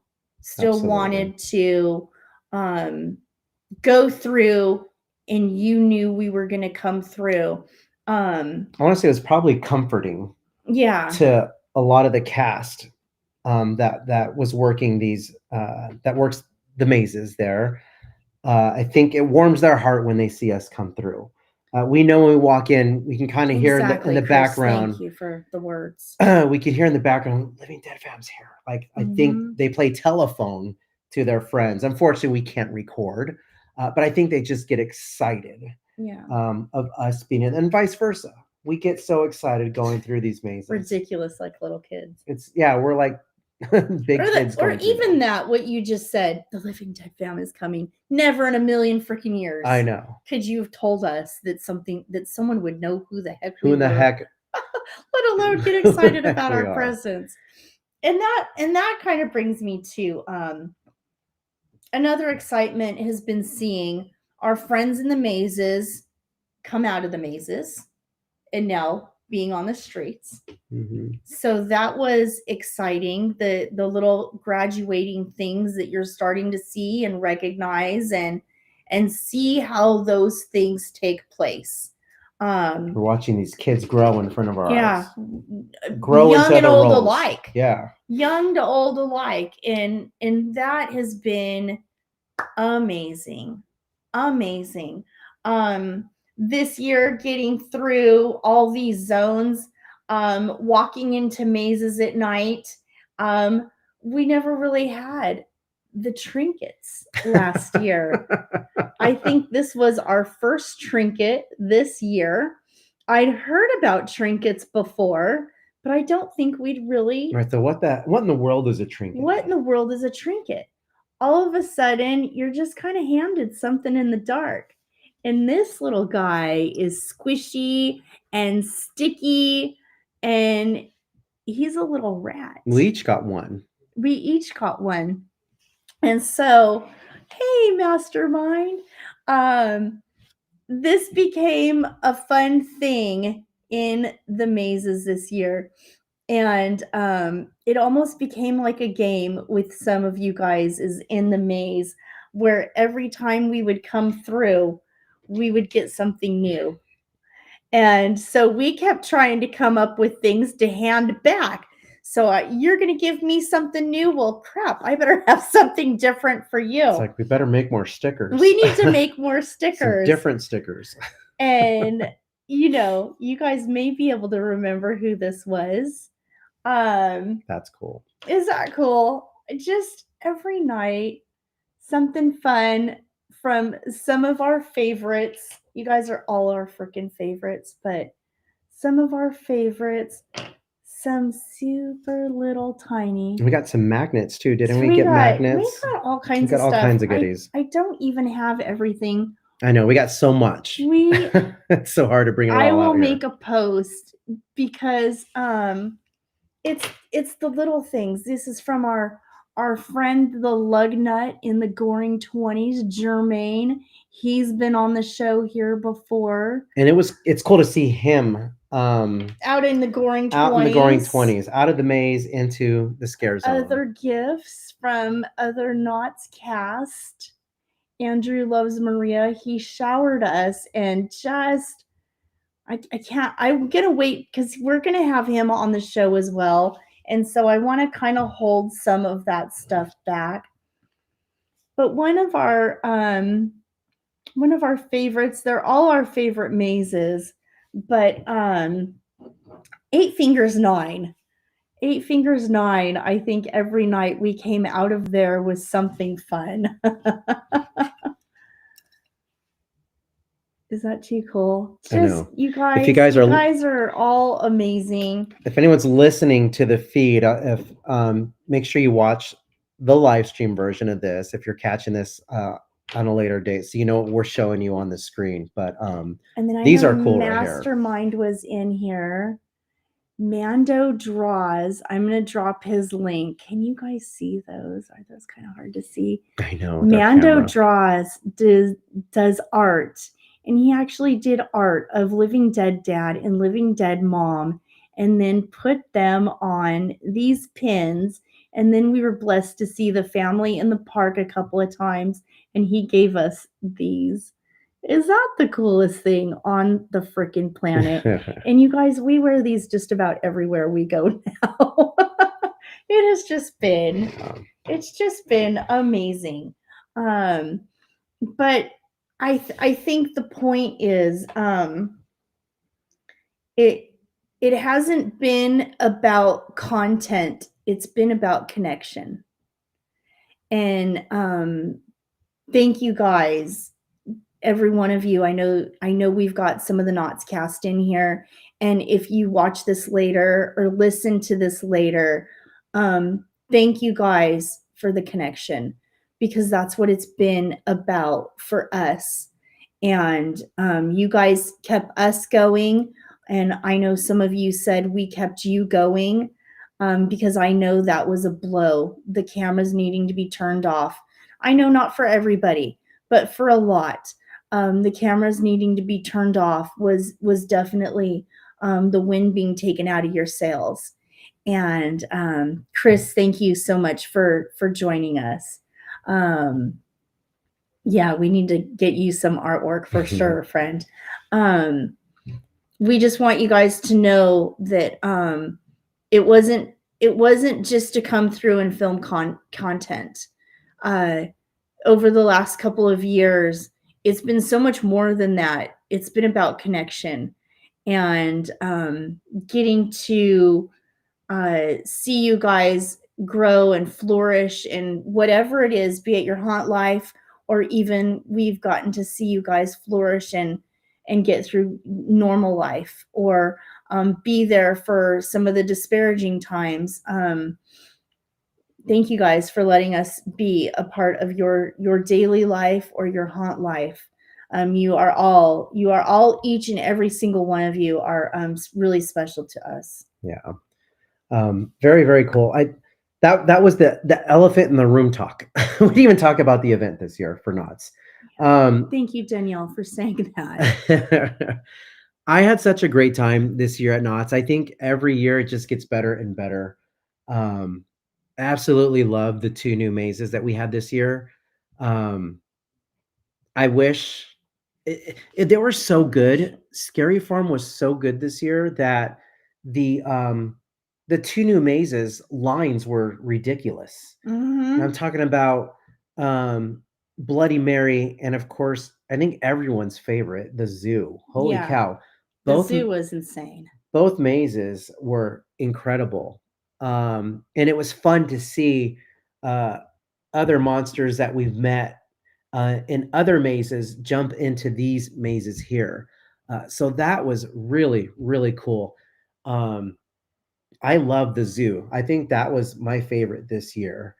Even though we only went through it a small handful of times, and it's nothing new to Knott's. A flashlight haunted house, flashlight Mm-hmm. maze. They did that with Trick or Treat Yeah. in years past. Mm-hmm. But I think the concept and the idea was so cool. I'm glad Knott's brought it back. It was kind of like a throwback to Trick or Treat.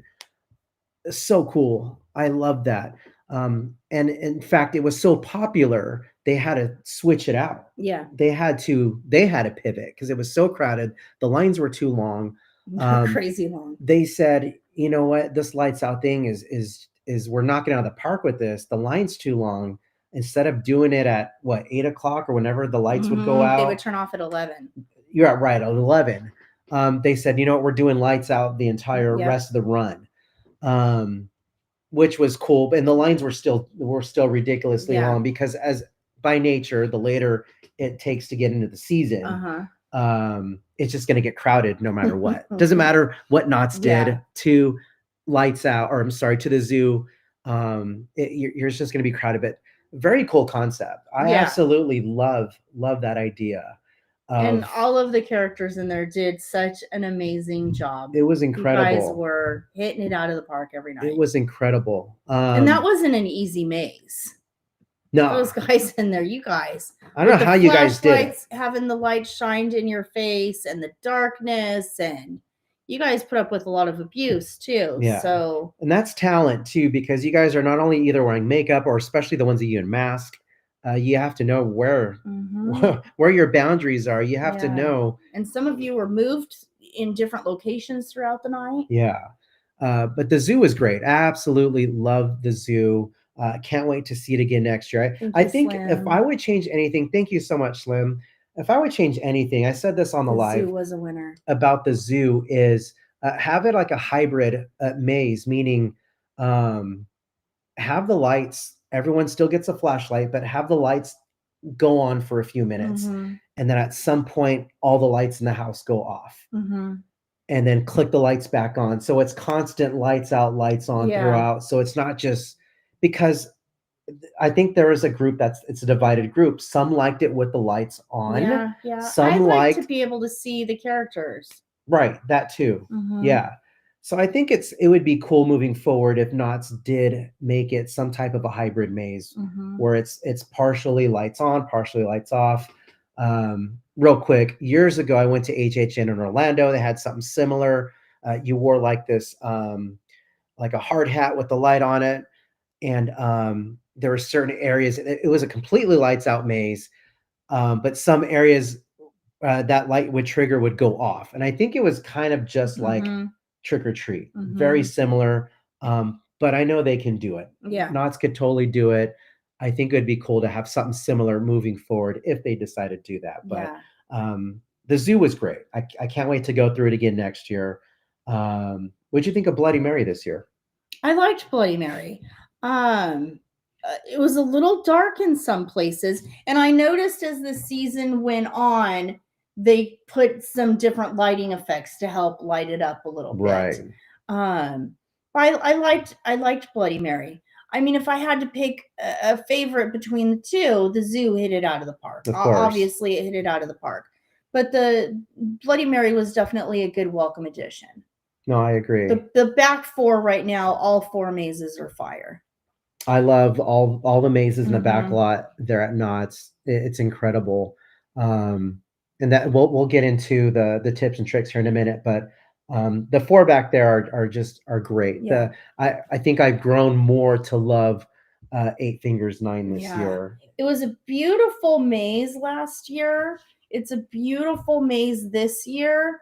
I think the casting this year meshed really well with each other. Yeah, and you could feel that right as you went through the maze. The vibe, the energy, Mhm. the passion from a lot of the cast. Yeah. They really got into their roles. Yeah, they really got into their roles there.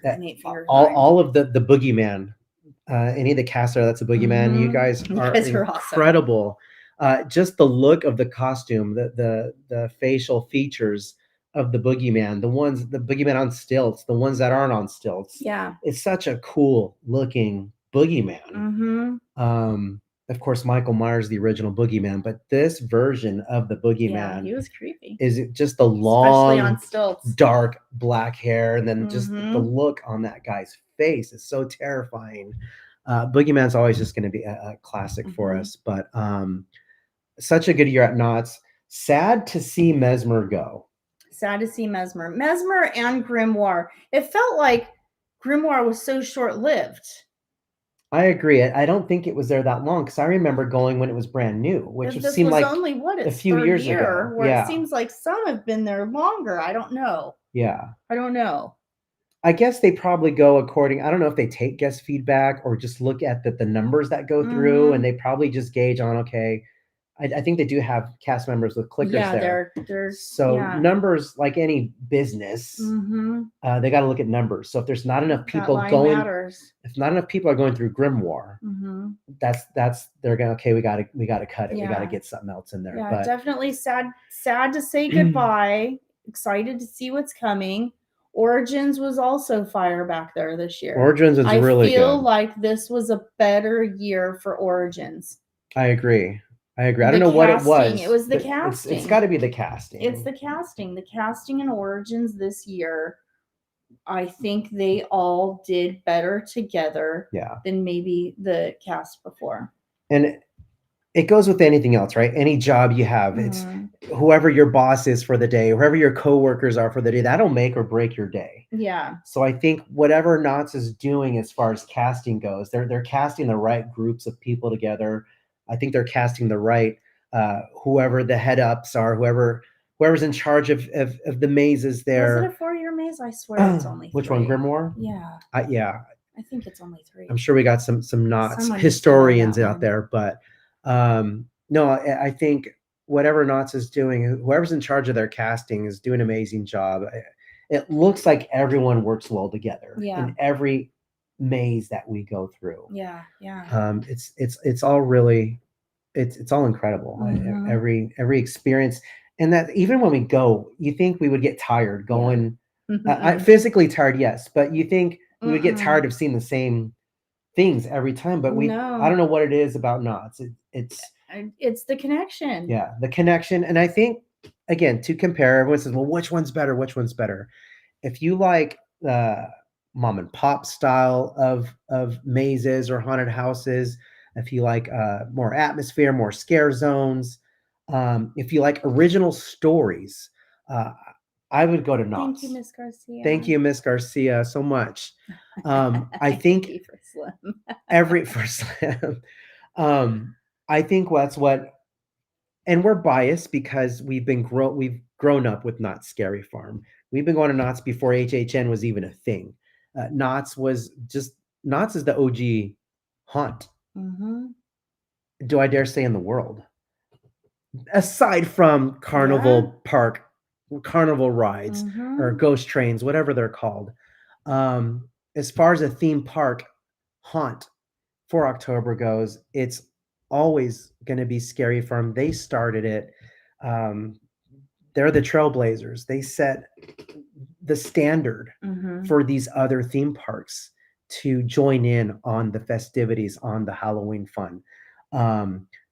what I love about Knott's too, which I was talking about earlier, is every attraction is open at Knott's. Yes. For example, Ghost Rider, that line is ridiculously long at night. Yeah, and it's going well Can past you close. can you imagine if Ghost Rider was not open, or Supreme Scream or Accelerator? Right. Can you imagine the crowds in the mazes or in Yeah. the scare zones because of those ride closures? So I'm so glad Yeah. that Knott's has most of, if not all of their attractions open, Mm-hmm. because it evens out the crowd. That's what I love about Knott's. Um, Comparing to HHN, they don't have that many rides at Universal Studios. Right. I think that's probably the downfall. Now that may change once they bring in The uh, roller the coaster. roller coaster, which is Fast and Furious. Mhm. It'd be interesting to see how the crowds are dispersed, how Yeah. crowded it is, if that's going to take a chunk, Mm-hmm. hundreds or thousands, I'm guessing. Yeah. Let's stay with hundreds of guests going on that attraction, the Fast and Furious. So only time will tell. We won't know until it opens, and then its first year Yeah. with their haunt, their HHN. But Mhm. that's one thing I do love about Scary Farm. Since we're talking about Scary Farm right now, is I'm so glad that the park is pretty much full operation. Heck, even I call it Bigfoot Rapids still. Um, Calico Rapids. Calico Rapids. Even that's open I during know. the Halloween season, And people are going on. and people are still going Yeah. on that. One thing I miss, I sound like a broken record, but I just loved going in this when I was a kid, is the characters on the rides. Yeah. For example, the log ride, the Mhm. Calico Mine ride. Back in the day, there was Knott's Berry Tales or Kingdom of the Yeah. Dinosaurs. Mhm. Of course, OSHA safety comes in and says, Yeah. you can't have this anymore. And Mhm. I understand and I respect that. I miss that. We'll probably never see that again. Yeah. That's the only thing At I least we got miss. to experience We that. got to experience that growing up, going to Scary Farm. What you think of the entertainment this year at Knott's?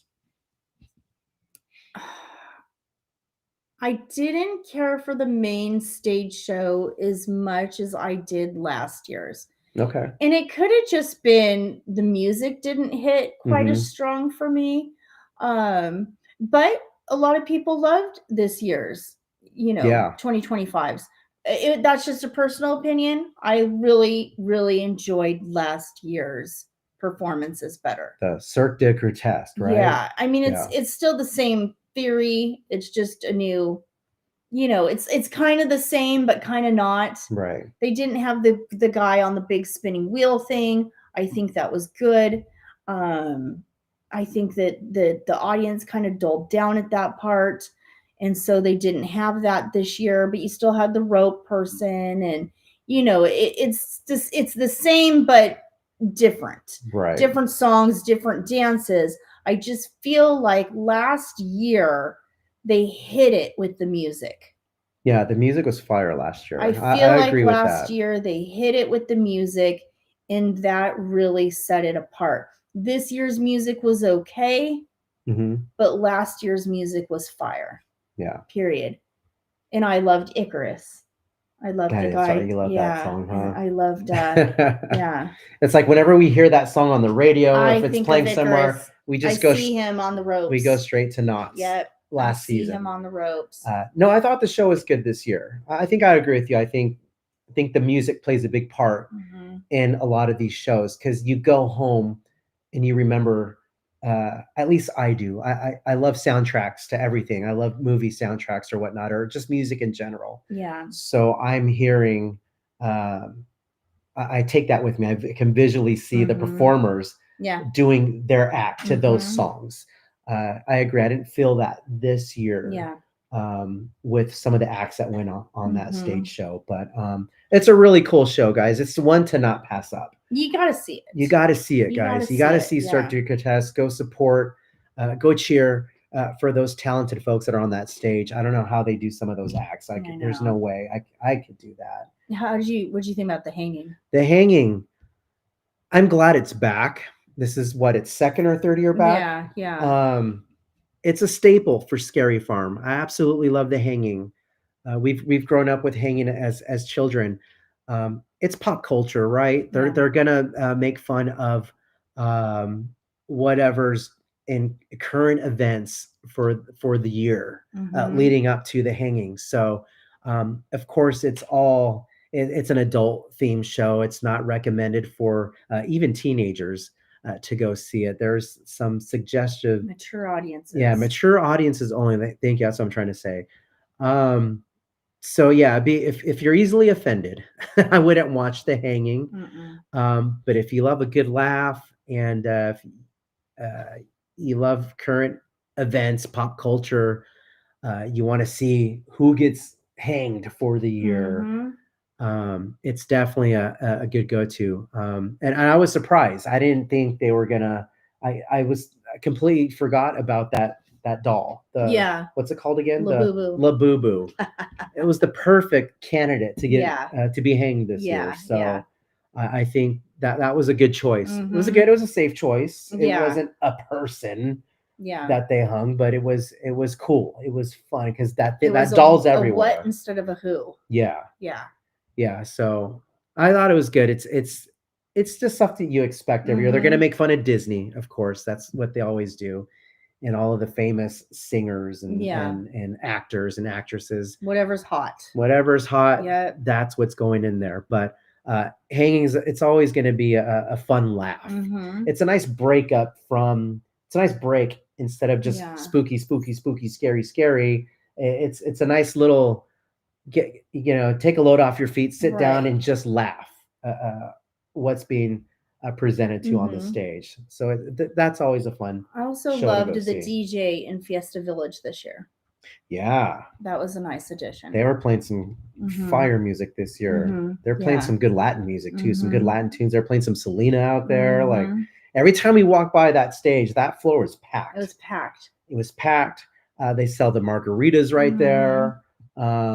It was a good vibe there in Fiesta Yeah. Village. Really, really cool. Uh, my thing is, I would love for them to just bring back the Dia de los Muertos They should. there. Yeah. It's set up. It's Mhm. perfect. Heck, if there's a way to throw in a maze somewhere in that side of the park, that would be cool. Yeah. I know they're limited to space because they Mhm. have all of those rides going Yeah. on, but Yeah, a lot going on there. they figured it out during when we were going as kids during the Goring 20s, which is the scare zone now. But they Mhm. would put a maze in the bumper In the car. bumper cars, that's right. So they removed an attraction essentially and threw a maze in there. So they really should do something in Fiesta Village, either a maze or bring back the scare zone in there. I think Mhm. that's the only thing that side of the park is missing, but it's a nice break from Yeah. going through it scare zone, scare zone, scare zone, to just go and have a DJ and Yeah. listen to some music Mhm. and relax for a minute. But um, no, I think it was really good there.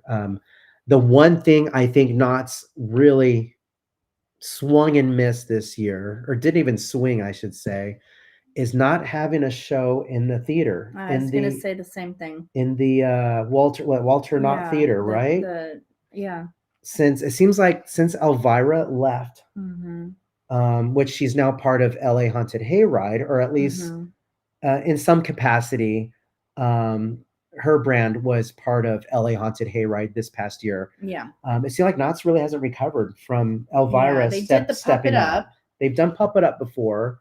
Last year they did the Elvira tribute. Mhm. So at Nightmares Revealed, I was waiting for For something to something. go in there. Nothing. Even like, I don't know. And then it's kind of the line too, when the line gets backed up for room 13. It goes up that ramp. Yeah. Yeah. So I'm not sure what they can do in there. There's got to be something. Yeah. I don't know. Chime in the chat for those of you live. What could they do? I don't know what they can do in there. They got to have something though. I think they should think do it's a waste of space. somehow. They need some type of show in there, whether it's a magician show or hypnotist, which I do think they do at the Birdcage. Correct? Right. Yeah, they do a show in the Birdcage, which we never make. We've never made. We tried once last year. We tried going last year, but unfortunately, the stream does not allow for any signal in there. Hopefully, this coming up year, we'll go in early. We say it every year. Early. We'll go early. We won't even turn the camera on. Well, we'll record the show if we can, and so we have it documented. Yeah. And just to say we watched the Birdcage Theater Mhm. show, and then go live. What was it? The And Conjuring? I think it was called The Conjuring. Yeah. But I think it was a great year. Mhm. The food, we did try some of the food there. We tried the Twinkie, right? Yeah, the fried Twinkie. The fried Twinkie. What do you think of fried Yes. Twinkie? And I think that's just offered during It Scary just Farm. kind of tasted like funnel cake to me. It was like funnel cake. It was because it was fried in the same oil the funnel cakes are fried in. All I could really get was the funnel cake taste. Does that Right. make sense? No, I agree. Yeah. I think they should have taken like It needed its own fryer. it needed its own fryer, and I think they probably could have taken the filling of a Twinkie. Yeah. I don't know how they can do I that. didn't get any filling. There was I didn't get the Twinkie filling Yeah. in the fried Twinkie. I got no resemblance of taste of a Twinkie. It just tasted like a funnel cake. It just tasted like funnel Yeah. cake oil. Yeah. But yeah, The ice cream was good though. Yeah, it was smothered in ice cream. Yeah, So the that's ice if cream you're an was ice cream good. lover, check Yeah. it out. It was really good. Yeah. Was there any other? I can't remember if there was any other food that we did try this year at Scary Farm. We don't usually. We kind of go full anyways. I know. Yeah. I would recommend getting the all season drink. The drink is a must. The drink's a must. The Yeah. meal plan does not work for Scary Farm, Right. unfortunately. So if you buy the meal plan thinking you're going to use it for Scary Farm, unfortunately, they don't honor the meal plan for Scary Farm. However, the drink plan is honored there, so you can definitely, Right. especially during the season that it's still warm. Mm-hmm. You're going through the mazes. It's warm. It's hot. You're walking through the park. You're going to want a refillable beverage when you go to Scary Farm. So highly recommend getting the drink plan, the souvenir one or the paper cup, so you don't have to carry around that souvenir bottle. You can opt for the paper cup, get a free refill every 15 minutes. But it's definitely a must. Tips and tricks for Scary Farm this year. I think there's two ways to go about it. Obviously, the one thing we say is to go early. And go early, meaning early in the season. Both. Go early in the season and get there at rope drop. Mm-hmm. Our best advice, because people say, should I get the front of the line pass? I don't know how many times I've seen someone, a ninja watcher or someone new to the channel, that comes out and says, is it worth the front of the line pass? So remember this for next season. And this will take me back to the 4 mazes in the back. It's the doing the all-you-can-eat buffet gets you early entry to the park. You get your unlimited drink refill through the entire night. You get that souvenir bottle with you. Yep. And you get early entry to the 4 mazes in the back. A photo opportunity. And a photo op. Yeah. With one of the monsters there.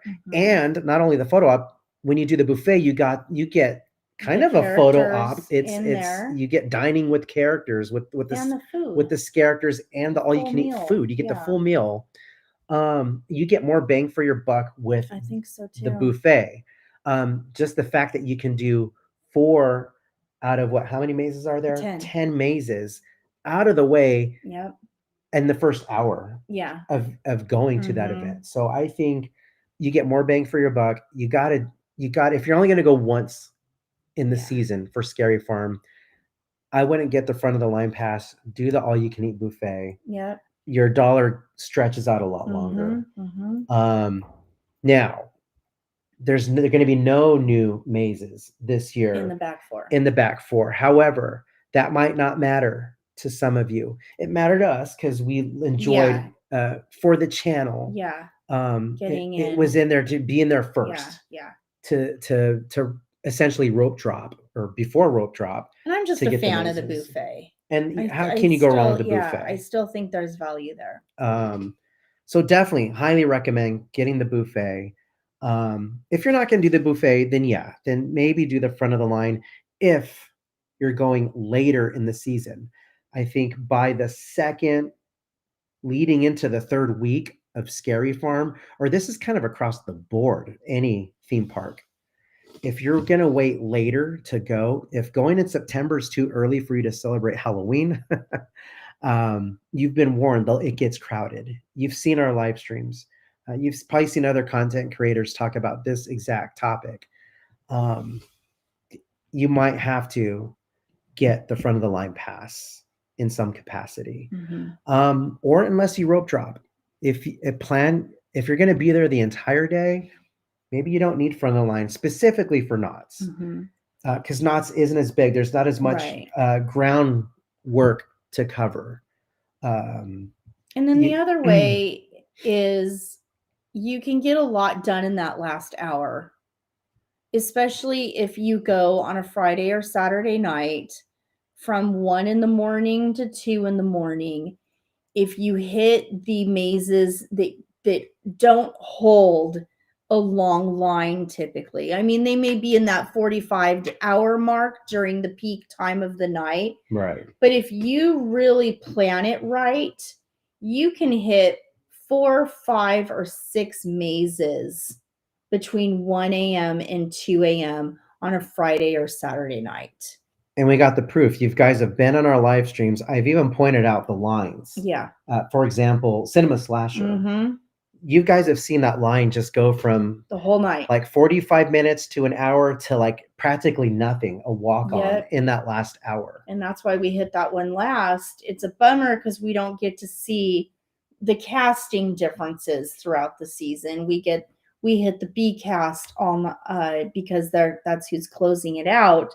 So we didn't get to see the A cast very much, but we didn't have to wait in that line as much. And that maze has commanded a line consistently throughout Haunt. Right. It really has. And it's still a top favorite. They're all favorites, but it's still definitely one of the top ones. And so we would hit that one, close to last. Yeah. If I'm going to recommend anything to get the maze out of the way, because even if you wait for Power Hour, that doesn't apply to the zoo. No, the Power Hour does not apply to the zoo. That's why I said the ones that don't have those kinds of lines. The zoo does not count. That is like a 2-hour plus line, sometimes 3. Now you can still get in it in those last moments of the night, but it's not going to be a walk-on. Right. However, the one benefit to getting in line at the end of the night, though there will still be a line, is that the front of the line pass won't still be getting in line. You know what I mean? It'll clear up, and then the line will start moving a little better. I agree, yeah. But no, that's not going to be one of your Power Hour mazes to hit. That's going to be one of the ones you're going to want to rope drop. If you're not going to do the buffet, plan on just getting there early, go through bag check, through security, and just go make a beeline for the 4 in the back. Go to the zoo first, because that line's just going to be, there might even already be a 30-minute wait. There might be, by the time you get over there. But just wait in the line, get it out of the way, and then go to all the other new mazes. Now, that's saying, because there is 2 new mazes this kind of year, not in the back. So a lot of the 2 new mazes will probably be crowded. I'm sure rope drop, everyone's going to be running to where Mesmer was, where Grimoire was. So that could be the new carrot dangling in front of everyone. And maybe the zoo might lighten up. Maybe the zoo won't be as crowded. Time will tell. Depends how popular the 2 new mazes are. It's going to be hard for Knott's to top the zoo or Bloody Mary or the 4 mazes back there, which are incredible. But I'm excited to see what Knott's is going to have for the 2 new mazes that are actually out in the park.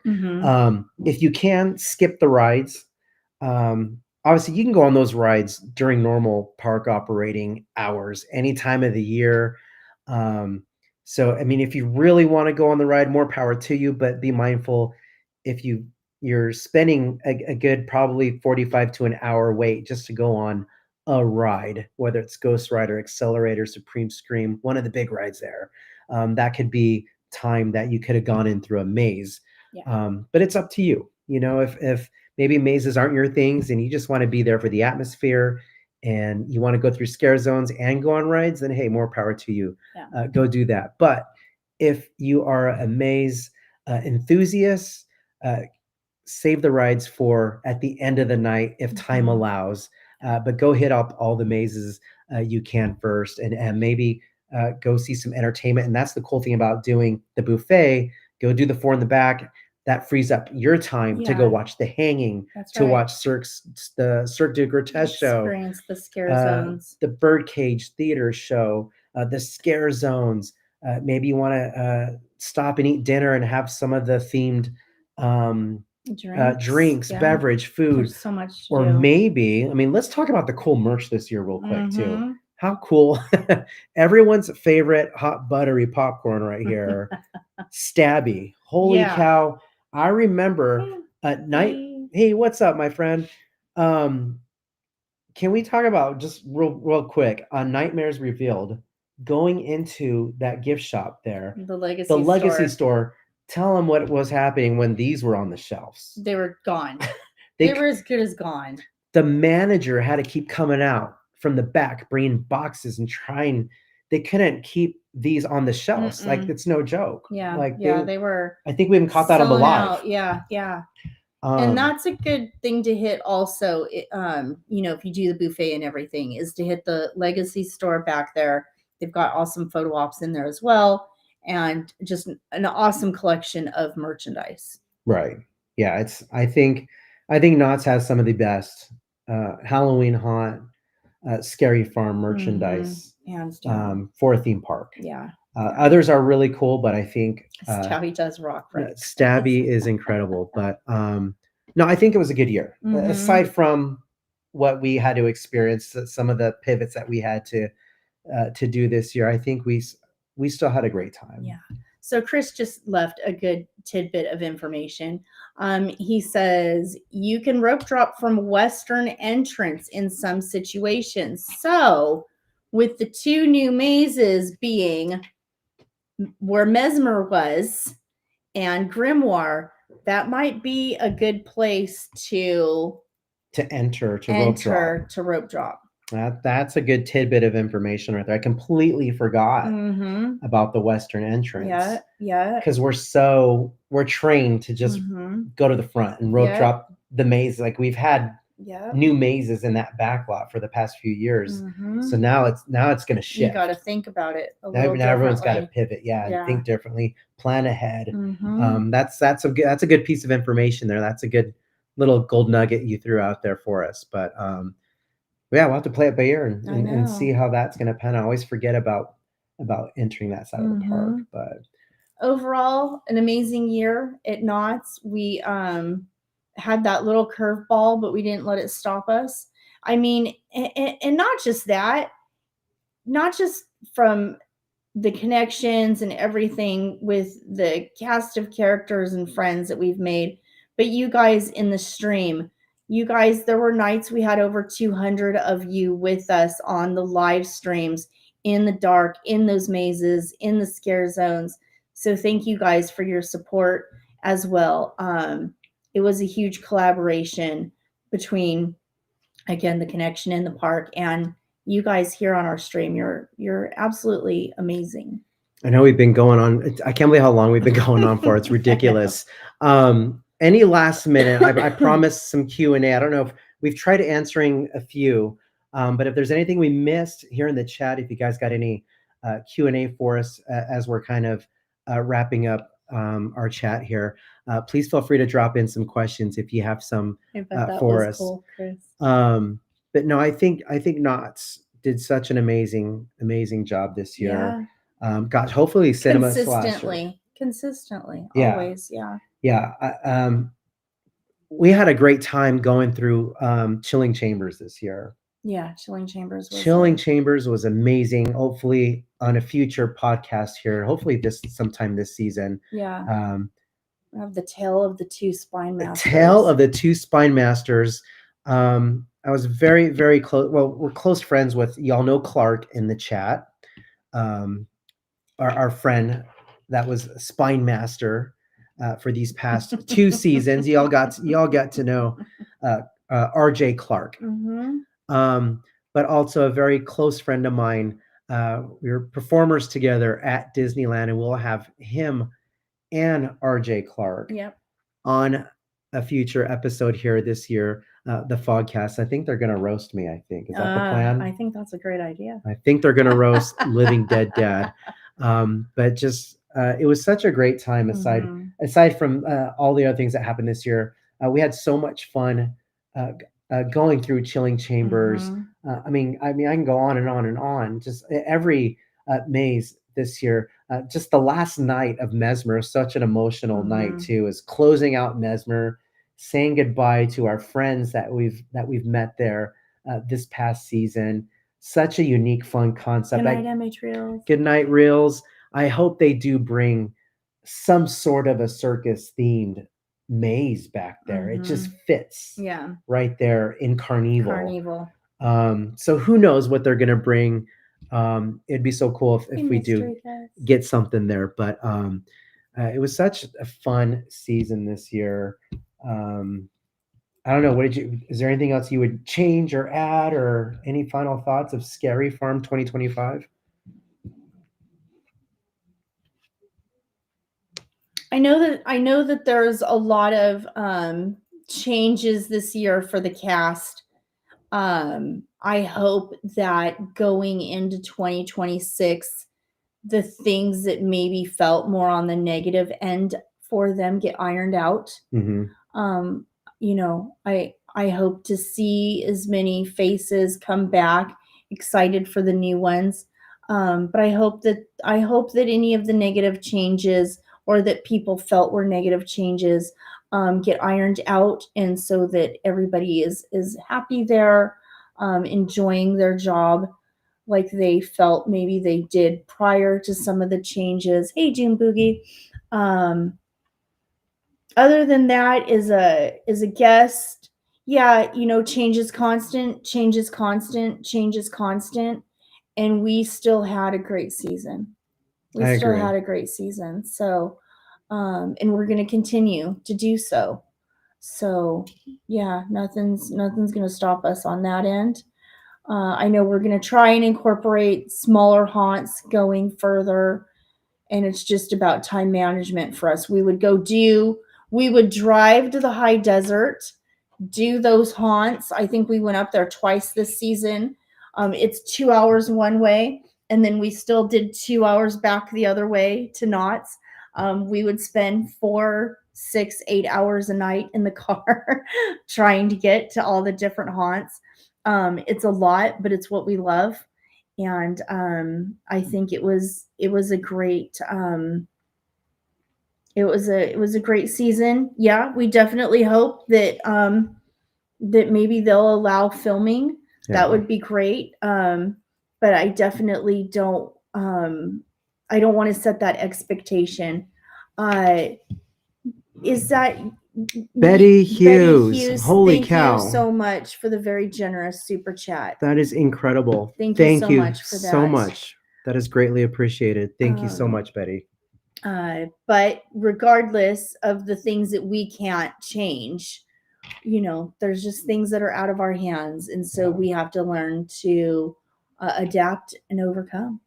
And I said this that night it all went down. Not to be repeating myself, but at the end of the day, it's their rules, it's their theme That's their park, part, yeah. and it's not just Knott's. It can happen anywhere at any theme park Yeah. that we encounter. There could be a day where they say, "Okay, no more live streaming." Yeah. At any theme park. Yeah. And gosh, that'd be a lot of our worlds would be rocked. A lot of our friends' worlds would be rocked. But we gotta pivot and keep moving forward. We gotta keep thinking of the positive. Let's be. We're both grateful and thankful that we still have this opportunity to even live stream at Knott's or any theme park for that matter. You can't even live stream at Tokyo Disneyland. Right. Yeah. Yeah. Exactly. They put a stop to Tokyo Disneyland. Is there a possibility where we could adopt that here in the States? It's possible. Mm-hmm. Who knows? Yeah. Only time will tell. But we're going to enjoy live streaming as long as we can, no matter what. So, but no, it was a fun year at Knott's. fun year throughout. And hopefully we can get out and do more Hey, Pirate events John. this coming up 2026 season. We still have yet to do ever the LA Haunted Hayride. I know we talked about that a second Yeah. ago. Would love to go check out LA Haunted Hayride. It's more than just a hayride. They also have mazes there, scare zones. They do have attractions there. Easy Rev. So definitely going to want to try to get out to LA Haunted Hayride. We just talked about Castle Dark. Hopefully we can get out to there this coming up season. We just September, October, we're super busy. Crazy, yeah. It is a crazy, crazy month, but yeah, it was such a fun time. Yeah. And again, right now I talked about this at the beginning of the stream, but we're getting invited to some cool, fun events as influencers. We just got done watching Paranormal Activity. guys. Folks, if you haven't checked out Paranormal Activity And up it's in traveling, LA. yeah, it's at the traveling. Amundsen. So even after LA, it may go somewhere else. But if you are in the LA area, I think it's only running for a little bit longer into December. Go check out Paranormal Activity at the Amundsen Theater. See if they're still having their Black Friday sale. They were doing a Black Friday sale, tickets for as low as $25. Like, you can't beat it. It's so worth it. So worth it. We had an amazing time watching that. We went in like knowing nothing. Mm-hmm. We didn't know what to expect, and holy cow, I want to see all scary movies that we love on stage. We both talked about that. I want to see. Bring it. I want to see every scary movie done on stage. Mm-hmm. If Paranormal Activity can do what they did on stage, I think every scary movie should be done good. live, so good. with a live audience on stage. It would just be Chris, thank you so incredible. much for the super chat. Thank you so much. Thank you, Chris. We appreciate you. Much love. Thank you, my friend. Yeah, check out Paranormal Activity. I was getting goosebumps throughout the show. There was parts where jumped out of our seats, goosebumps. Yeah, like the hair on the back of my neck was standing up in some of the scenes. Like, no spoilers, but yeah, it was good. There are some good. It was so good. Oh shoot moments. I know.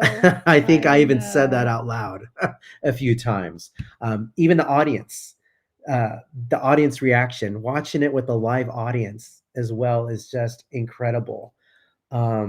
But so much fun. Check it out if you get a chance to. Paranormal Activity live on stage at the Amundsen Theater in LA. It's a fun show. Yeah. It's a fun show. We've got another FogCast again coming up in 2 days. On Tuesday, we get through Sunday, get through Monday. On Tuesday, we've got another one. Again, Scott with Slider Dynamics. Incredible story. Can't wait to talk to him. We've got a couple Christmas haunts coming up. We are doing the High Desert Haunt. We will be able to go live from there December, I think it's the 12th. Mm-hmm. And also that night, he will be going to the Eulogy Collective, doing their Christmas haunt. Please check out the Eulogy Collective. They are a full-time haunt now at the Garden Walk in Anaheim, and they are doing some fun, festive stuff. What else? We just did the Creep It Real Festive. So Creep It Real Festive was awesome. That was our previous stream before I did our coffee roasting stream. But go check out that live stream. It was so much fun. We got to see some our vendor friends that are there.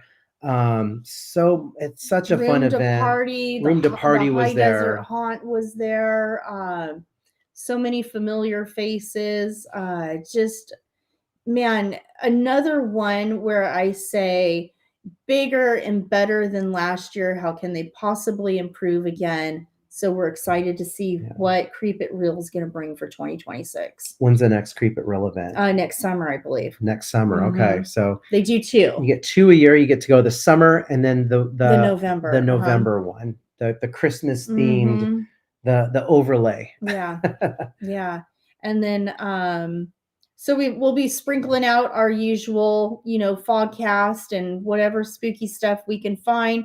We do have some paranormal investigations coming up, weather permitting. We're hoping to do one on the 6th, but it might rain. We just had to cancel one due to the rain like last week. So hopefully This one will hold steady. We're going to do a fun, spooky location.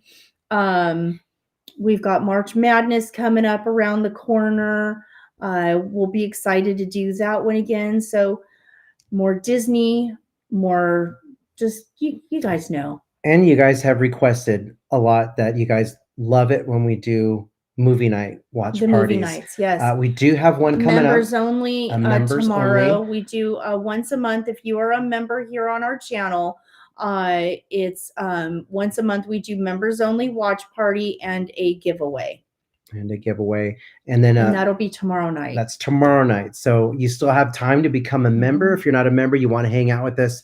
We do members only once a month, but it is also a giveaway just specifically for our members as a thank you for being a member for the Living Dead fam. So thank you in advance. Thank you, members, for being members to our channel here. And then if there is some downtime, I know we would say we would try to do one once a month in addition to a members only watch party. We'll try and get we, one done. We will for the try holiday. our best to do just a regular watch party where it's open to everyone. No giveaway, just a casual sit back, throwback. Half the time we don't even watch the movie. We just chat with you guys. We're just chatting. It's a hangout. Like if you're hanging out at your buddy's house and throwing down some popcorn and some candy and some snacks. That's what tomorrow night will be.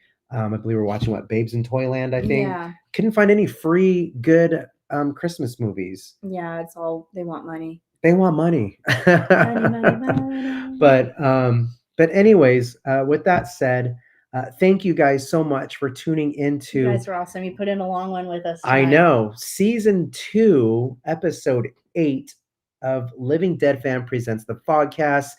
Where can they catch this aside from right here on YouTube? So tomorrow morning, this will be uploaded on iHeartRadio, Apple Podcasts, Spotify, and Amazon Prime. So the popular streaming services, wherever you guys ingest your podcast. So, and that's Living Dead Fam Presents the FogCast.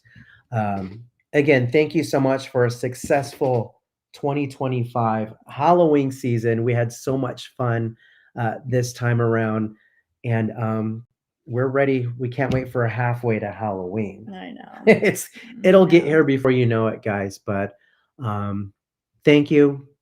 We're so blessed to have such an amazing community here with us that loves and supports us, and right back at you guys. We love you just as much. Everyone here in the chat, thank you, chatting with us tonight. It was so nice to see a lot of familiar faces in the chat. Ninja Watchers, thank you for tuning into tonight's stream, listening to this. And if you're watching this on the replay, don't forget to monster mash that like button, and also turn on notifications so we stay consistent in your feed so you don't miss when we go live. So we're always popping up whenever we upload a video or decide to go live. Sometimes it's at the last minute when we go live as well. So we're random. So don't miss out when we do that. So hit that notification bell so you know when we are out and about. But I think we're going to wrap it up here. If you're watching this on the replay, drop in the comment section down below if you have any questions about the haunt season, or maybe you have some suggestions. Maybe we should try this coming up season. But again, thank you guys so much. We can't wait for the 2026 season. I have to get used to saying that now. I'm used to saying 2025 every live stream. I got to say 2026. It was really nice having you here with us. Yes. Thank you, Chris. Thank you for the generous super chats tonight. You guys are amazing. Shout out again, Mighty Mel, LV, also Las Vegas Horror. I know we've been dropping links throughout, so thank you, Moss, for dropping links. Steelers Nation, Mighty Mel, Vegas Horror, Slim Devon's Adventures, Miss Garcia, Betty Hughes, Chris Melander. Thank you guys, everybody, for all of the super chats tonight. And real quick, I know we're kind of wrapping up here, but speaking of HHN Las Vegas, we intend to go and enjoy HHN Horror Unleashed. A similar situation there. Unfortunately, there's no filming, there's no photography, no videography of any sort there. If we decide to go in some point in the future, it would have to be a vlog style, and just telling you our experience going through the mazes or the houses there. Um, but check out Mighty Mel LV, Las Vegas Horror, who's also right there. That's in his backyard. He's been doing some amazing work covering Las Vegas and HHN Horror Unleashed. But one more time, thank you so much. Dragon Blood, we can't thank you enough for Hollow Screams this year. Thank you, my friend. Slim Devin, you are a gem, my friend. Thank you, thank you, thank you, Slim. If you aren't following Slim, check out Slim here. He's part of the Living Dead fam. He's so famous from our channel. People recognize him from our channel, not even realize he's got a channel. I know. So that's again, thank you so much, Slim, for your generosity this year. And we love you, friend. Thank you so much for being part of the family. We enjoy doing Haunt with you. Looking forward to next year, my friend. I know, Vegas road trip. Vegas road trip. That would be the next one. fun. I mean, we can just live stream on the way to Vegas. Right. We'll do that. We'll do a Vegas road trip, or just live stream the strip, right? That would be fun. That'd be lots of fun. I know it's been done. It's nothing new, but hey, it'll be a LDF first to do it. It wasn't us. Right, yeah, it wasn't us. It'd be fun nonetheless. But and I'm probably missing a few other thank yous out there. But just thank you for this community that we've built. We've only been doing this for what, going on 3 years now? I think we just had our second. We just celebrated 2-year anniversary right here on this channel. Our live streaming anniversary. We've been doing this since July of 23. So we're still brand new to this. Podcasting is new to us, but we're enjoying it. We're having fun. Having fun. Cool. But we're rambling now. I'm rambling now. It's getting late. We got to wrap this up now. But thank you guys. Much love to you. And as we say, we'll see you all a little later. Good night, guys. In the fog.